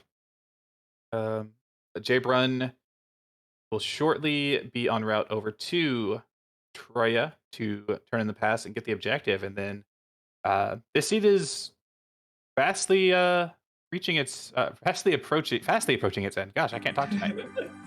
It's almost over, y'all. It's almost over, y'all. Jabron's side. Yeah, which for a seed where Jabron got his first objective about 40 minutes ago has kind of zipped on through finally.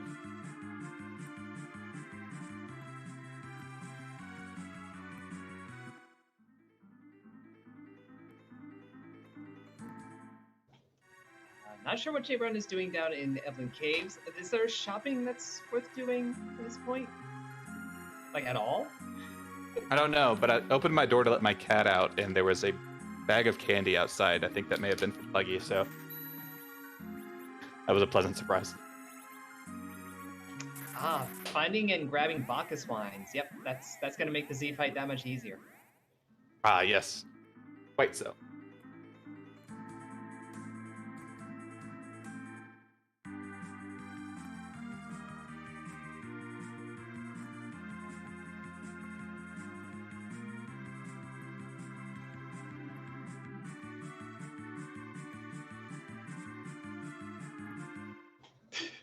That is a place to leave your home. Oh, yes, I love it. I love it. Oh, that is fantastic. You're returning it to nature is what you're doing. Yeah. We have no more need of this vehicle. It You've shall return played to the sea. you've played A Link to the Past randomizer, right? Upton? Yes. So you know when you go do the race game, what the guy says. Oh, you can have this junk. Yeah, here, take this trash. Mm-hmm. Yeah. That's what we just did with the hovercraft. We said that to the waterfall. Well, it's a fast waterfall game and under the time limit. All right, yeah. So, getting a bunch of Z flags in here, and I mean, I know we've got 2 Zoes in the booth, but y'all don't need to be that excited about it. Yeah, or you could have been excited about it like an hour and a half ago when we started, but you know, Unfortunately, anytime's fine. Yeah. But also, it's the whole Zeromus thing where he does cosplay, and it's cool. Yeah. So this will, as everyone who has watched us regularly knows, we do not randomize Zeromus's location. He is too big. He is too bad. I steal that line from Baka Shinobi. So what we do instead is give him a little bit of a makeover. Boardface has added in some in the original builds, and Scala, our lovely resident art director, has created a whole boatload of sprites, totaling now over 526 plus ish. I don't remember the exact number anymore. But that leads us to ask a very particular question every time we play for Enterprise. Muffin, what question is that? Well, how do we want to put it? Whose butt are we going to kick tonight, perhaps? That's a good one. I'm proud of this one. Whose derriere is derriere? Whose posterior is inferior?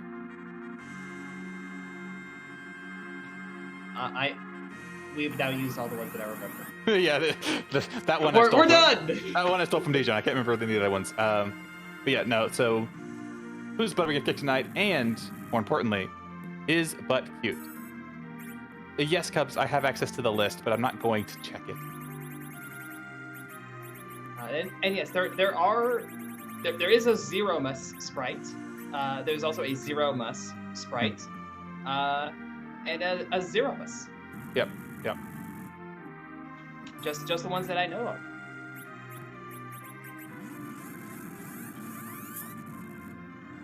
There's also Buttsmith. Yes.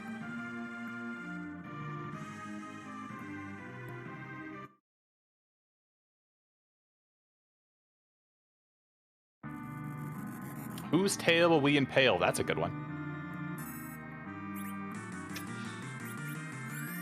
Okay, I think this is the final boss from Echo the Dolphin because it's a weird video game. Oh, yeah, I feel like that's right. 2 out of 10 cute.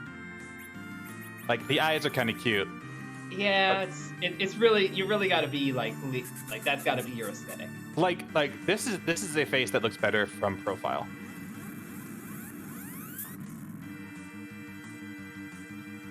But it is making a very good choice of its counter nuke target, so Yang can just shrug that off.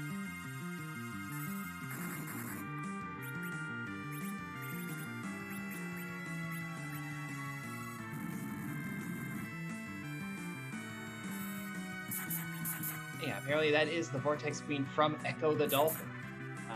Good guess there. All I remember about Echo the Dolphin is that it gets really bonkers.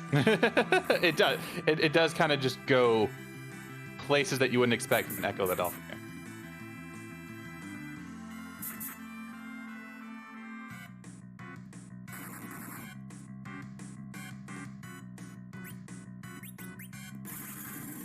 This fight is honestly going about how you would expect. Again, having so much levels, so much power, it's fine.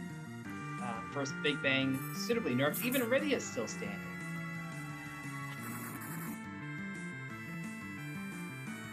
Like this is rather close to being over. It is a relatively done deal at this point. You're pumping out about 10,000 damage per turn at least.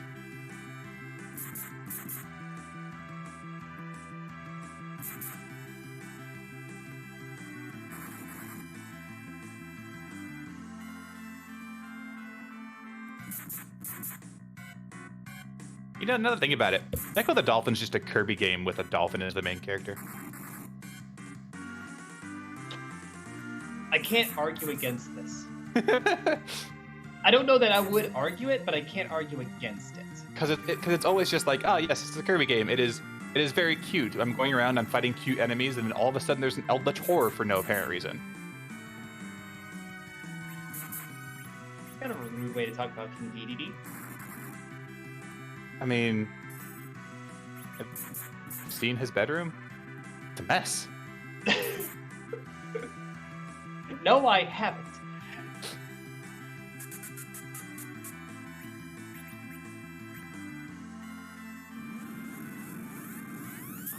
KNH gets the hourglass 2 of why.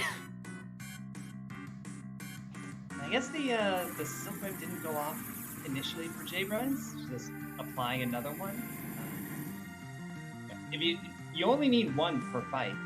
Yeah. It will do the maximum amount of slow right out of the gate. So Tall Grant is leaving the moon with pass in hand, but no hook. Ooh, that is an unfortunate array of options. Yeah, because oh no, he does have a hook. We missed the hook obtaining. Oh. That's our bad. Yeah, that's us. That's on us. Whoops. Yeah. I got really enthralled by the fact that Jay Brun has now finished the seed. Yeah. GG's Jay Brun. With a time of 1 hour 44 minutes 28 seconds, coming in 6th place, first place here on the restream. As always with our community races, we have other racers that are racing that aren't necessarily on the restream. But we'll see if Jay Brun is up for an interview tonight. And in the interim, we can go through those standings. We did have Pyre come in first with a 129.08. Rybon took second, 129.51, so pretty tight of the top two. Flurry 14 took third at 141.55. Poydrak took fourth, 142.26, and Scythe Marshall at 144.05. So very close fifth and sixth there. Oh yeah, absolutely. Nice tight race there between third and sixth. This was overall a very interesting seed. I'm glad I'm in the booth and wasn't racing tonight. Yeah, same. But well played by all of our racers. And if you haven't already, give our racers a follow. They're all fantastic people on top of being fantastic racers. And if you enjoy good Twitch content, I'm sure you will enjoy their content. Absolutely.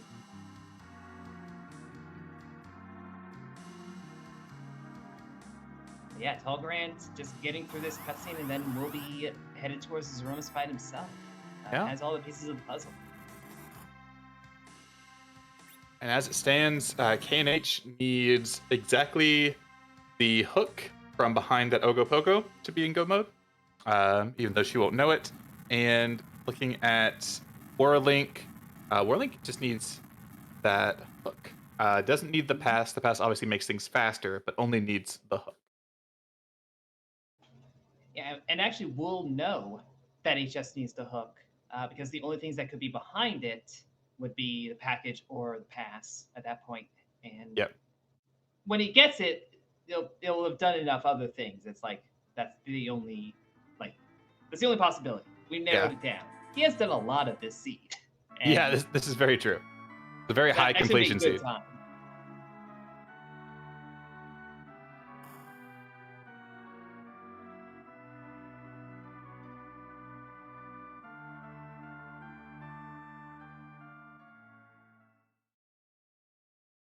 Oh no, Paul Grant failed to notice that you get the objective from just burning it. You get it mid cutscene.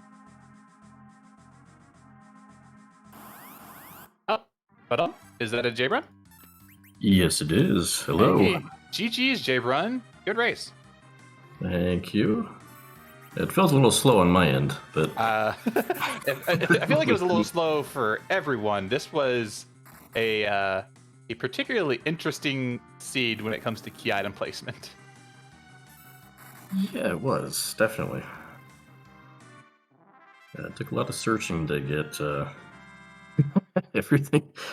Like especially, I know I put off the rat tail check until late. But I don't know. Everything kind of came together at the end, like It's three not. different objectives. It's not like you had a lot of opportunity to check the rat tail with how late that hook showed up as well. Yeah, Also and true. Yep. yeah, and if you're already up on the moon, clearing out Cave Bahamut makes sense, and that got you the pink tail. So ultimately, I think you made the right call there. But yeah, we had 3 objectives on the moon. We had a hard required hook, and then beyond that, it was through music, and then the adamant was behind Baron Key at that Antlion at Asura. Like all of our objectives were in just traditionally not fun locations. Yeah, I tried that Antlion once, and yeah, noped right out of that afterward. Yeah, did not blame you then, and it worked out in your favor ultimately. Yeah, thankfully. Yeah. So, what you think of the flag set? What did you think of race just overall? What are your any thoughts here? Well, as an old man myself, I found it a bit discriminatory. But aside I from that, believe your performance is what they refer to as showing those young whippersnappers what's what. I think that's the phrasing. Yeah, me and Hutfin we're joking earlier, and I was joking in the Restream channel earlier that because me and Hutfin were making Adventures of Pete and Pete references, that I felt like we were also showing our age. Yeah, I remember that. Yeah, back in the day. Yeah. Yeah, but this was good overall. Yeah. I'd race this again on Friday. Yeah, it's always fun to watch you race. Definitely always a treat. Very entertaining, and you always perform well, and it's always fun to watch. I'm repeating myself. I have nothing else to say. Hutfin saved me. Well, I was going to ask how you felt about the time is money factor in all this, or was it a factor to much at all? Not really, because I stopped shopping after I think Feymark. So, I mean, after that, Fair money enough. didn't really play a factor. So, well, I think the only thing I bought after that was the Bacchus wines right before Z. Mm-hmm. Yeah, which was a good call. Yeah, I was hoping they were in Eblan, because I didn't find a whole lot of other stuff in the shops that was worth buying. So, As standard is usually a pretty generous, but tonight it was not the best. Especially when you're on that money crunch where your money is clearly dictated by how long you've been playing the seed. So, had this seed been a bit more jetty, maybe you would have even had money for the Blackest Wine. possibly. I was hoping for a cursed ring as well. But I thought you had one. Someone found one somewhere early. I think it was Dempsey Treasury. I think so too. That or the Troya Public Treasury, one of the two. But it was rather early. I think Troya Public had. Yeah, okay. May have been Troya Public. I thought that was a crystal ring, but I know that there was a cursed and a crystal ring really early. That I at least saw on one of these 4 screens. There's so much to keep track of. I said it earlier. Our commentators that do this on the regular need to be applauded. I forgot how hard commentating 4-person racing. Yeah, I do not envy that job. Watching 4 screens at once. Yeah, much easier being a racer in that respect. Yeah, absolutely. And then just to not ignore what's happening on screen, KNH is getting everything that she needs for Go mode. Warlink has everything in hand for his Go mode. Just needs to go turn in that rat tail and the pink tail, and we'll have probably a pretty close finish between these 2 races. But yeah, with Tolgrant in the fight already. Yeah. A very textbook Zerona's fight. There's not really much to talk about there, I dare say. No, not at all. So yeah, any final thoughts going forward? This is going to be the last 2 community races of 2021 for Free Enterprise. Any thoughts about your year in Free Enterprise? I want to be so cheesy. Well, I'd say it's been a good year overall. I gotta keep the dog out. No worries. I let my cat Quick out time earlier. limit, wow. So yeah, 2021 much better than 2020, I would say. So, and even FE wise, there's been so much good stuff coming out. It's been so much fun to participate. That's great to hear. I'm glad to hear that your year has been better than your 2020. I know mine has been as well. I think that about wraps it up for me. So I'll pass it over to Hupfen for any last comments or questions. No, I dare say we have it covered. So, J-Run GG again. Congrats on first place among our restreamers. All right, thank you. Thanks to the restreamers. What is it? Cubs, Phineas, Yep. Huffin, and Zoe. Yep. I will be eager to watch the replay on this. See how everything stacks up. It's a good one to be sure. But you have a wonderful night, and thanks again for volunteering for Restream. Thank you.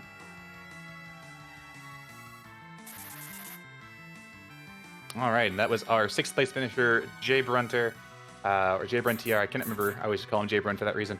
But Tall Grant is probably here rapidly approaching the end of his fight. Let's see how well this goes as K&H is handing in the paths, getting the crystal, and going to walk into Zeromus. Whirlink will not be that far behind. Whirlink will not need to turn in that package. We'll save a little bit on that cutscene time.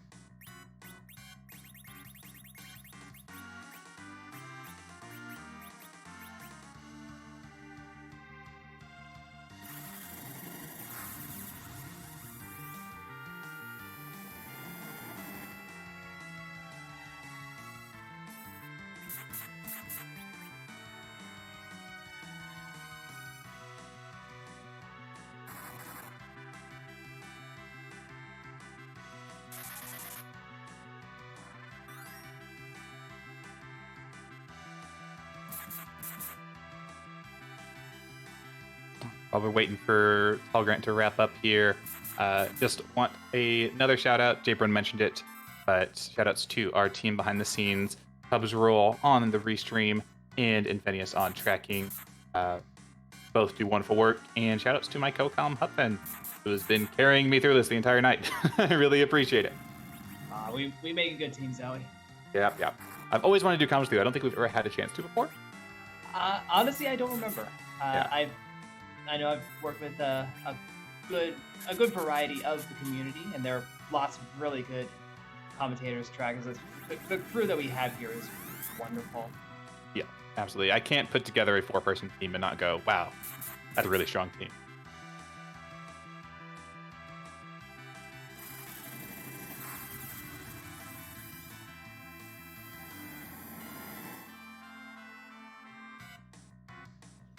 This is the second or third Big Bang that Tall Grant is facing, as K&H is just getting into the fight and Whirling about to throw the crystal. So Tall Grant should be very close to done at this point, I have to imagine.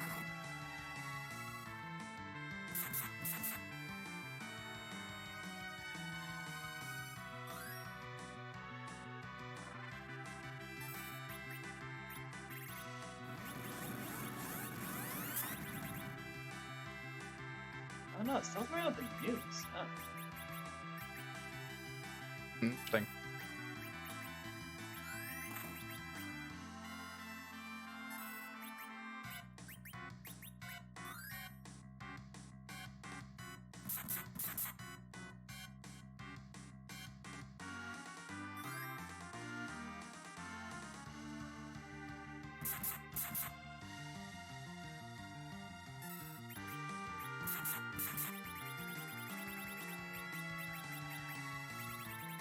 Whirling meanwhile saw throw up a Star Veil.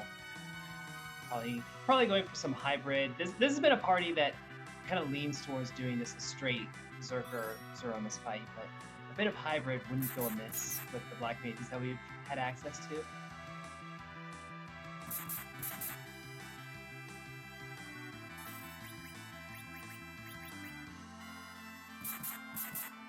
Bridia did 3 damage. Good job.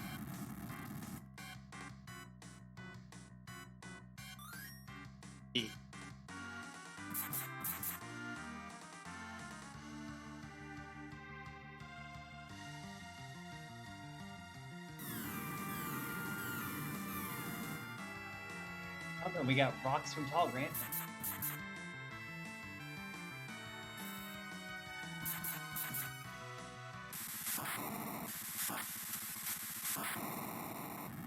And there's the flash.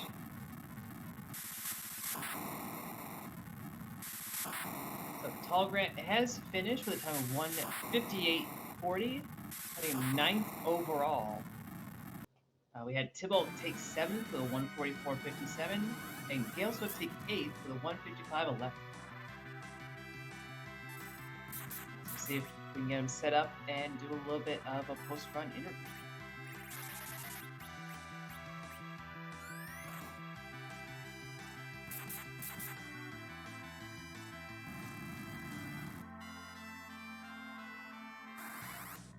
I do believe I see Tall Grant here in the booth. Hey guys, how are we doing today? Doing good. GG's. How are you doing? Oh, my heart's racing. That's not quite how I had pictured that Z fight going. There are a few more people on the floor than you would have expected and desired, but... Well, it would be nice to have a white mage, and I never saw life potions, so that was kind of scary. Yeah, that is an omission. You saw a lot of white mages, but not a lot of what happened to your white mage.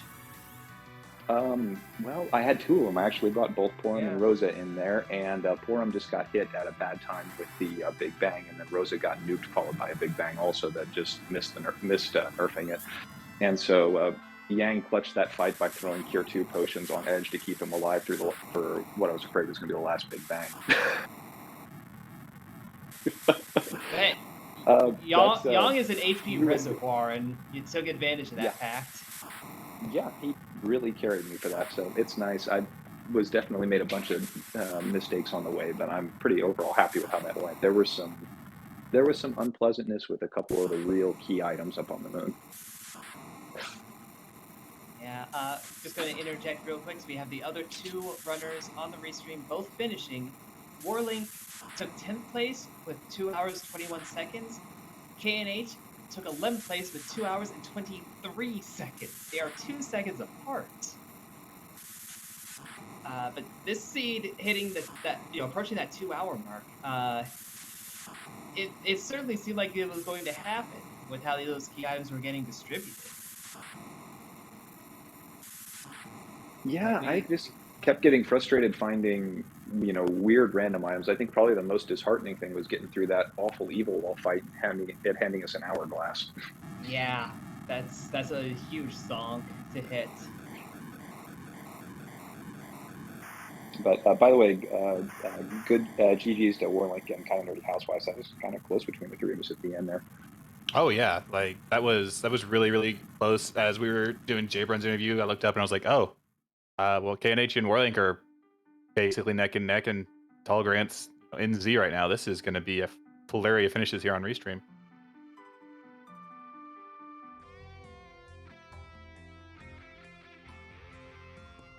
But yeah, that was a really fun seed to run. It first time playing with the time is money thing. That was kind of interesting, and I think I underestimated how it was going to play in and how quickly we'd start with cash. I probably should have shopped a little more earlier.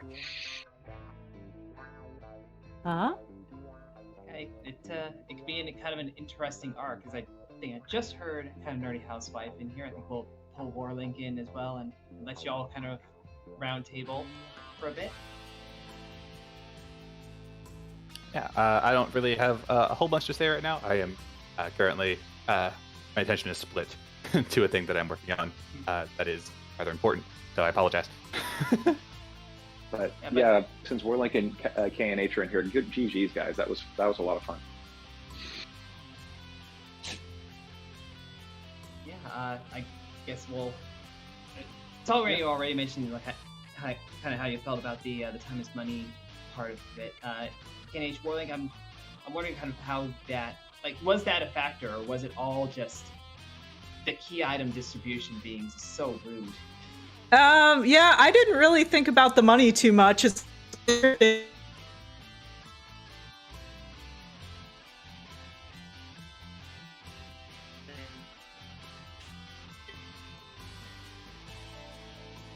when it just appears. That's kind of nice. Potions of gear, and I might be done for a while.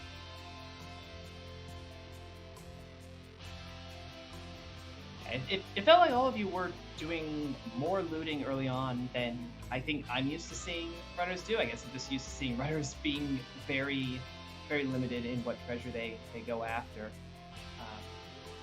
And yeah, finding things like that early first ring, that early crystal ring, those definitely help. But this was a seed where you needed all the help you could get in some of those fights. Like the moon being available so early and being so necessary at the end of the day. But we also saw a fair number of sirens show up, both in chests and they were in shops. So we got to see a lot of kind of scattered grinding throughout the seed, which personally I appreciate. I enjoy any seed where we don't have this big deep machine grind. Well, Yeah, I'm on board with that. Go ahead, Warlight. Well, with no tele, no food, and if you're hoping to gamble on an able land, steam machines are off the table. And if you don't know how to do mech giant grinds, sirens are your only option, or unless you want to do doors. I just want to say that I got maximum value out of that spoon.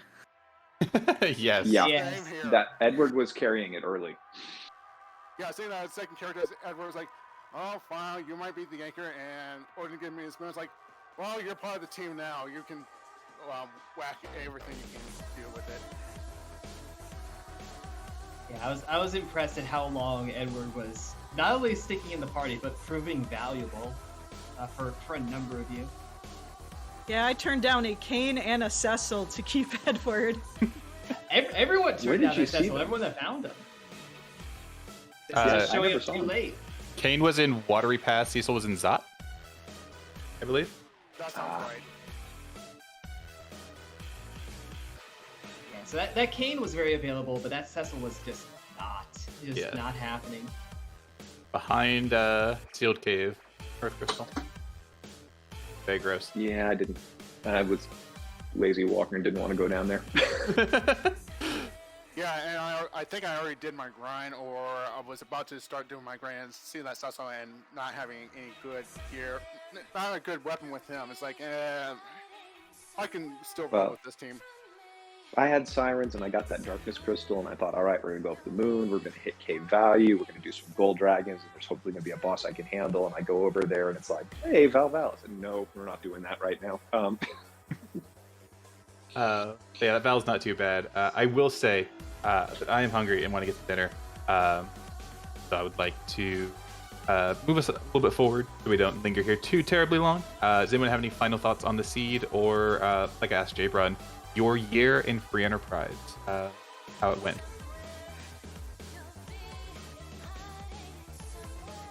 Well, I've just I took most of the year off, so I am just getting back to things. The last two Monday community races treated me very badly. I came in literally last place, and then I forfeited last week, so it's nice to get in a decent time this week. And I hope to improve in the future, and that's it for me. Fair enough. Tall Grand, any thoughts? No, I appreciate the run. Really appreciate the you guys running everything tonight and providing everybody with the view. And I hope everybody's throwing you a couple follows on Twitch, because it's absolutely great to see everybody go. Appreciate that. Likewise as well. Like, you got anything? Yeah, able to join the Restream team right around LHL's wrapping up all that stuff, and able to get the guts to be Restream all that stuff. Some of them is just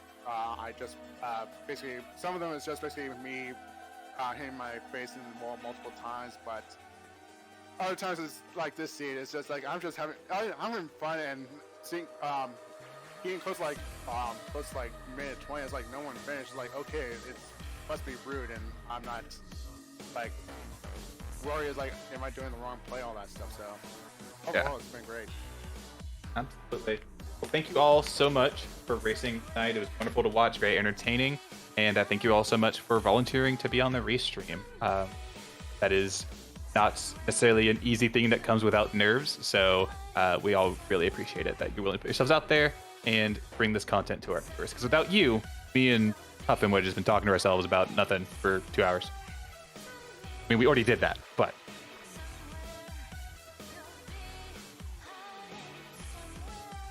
all right. I guess that does kind of wrap it up for us tonight. So you want to take us out? We are going to be rating Martin Broadcloak, who is doing some of the, I believe it's the draft flags that, the draft thing that Gale Swift has created. It's really cool. Mm-hmm. But before that, I have a bit of news and a small announcement.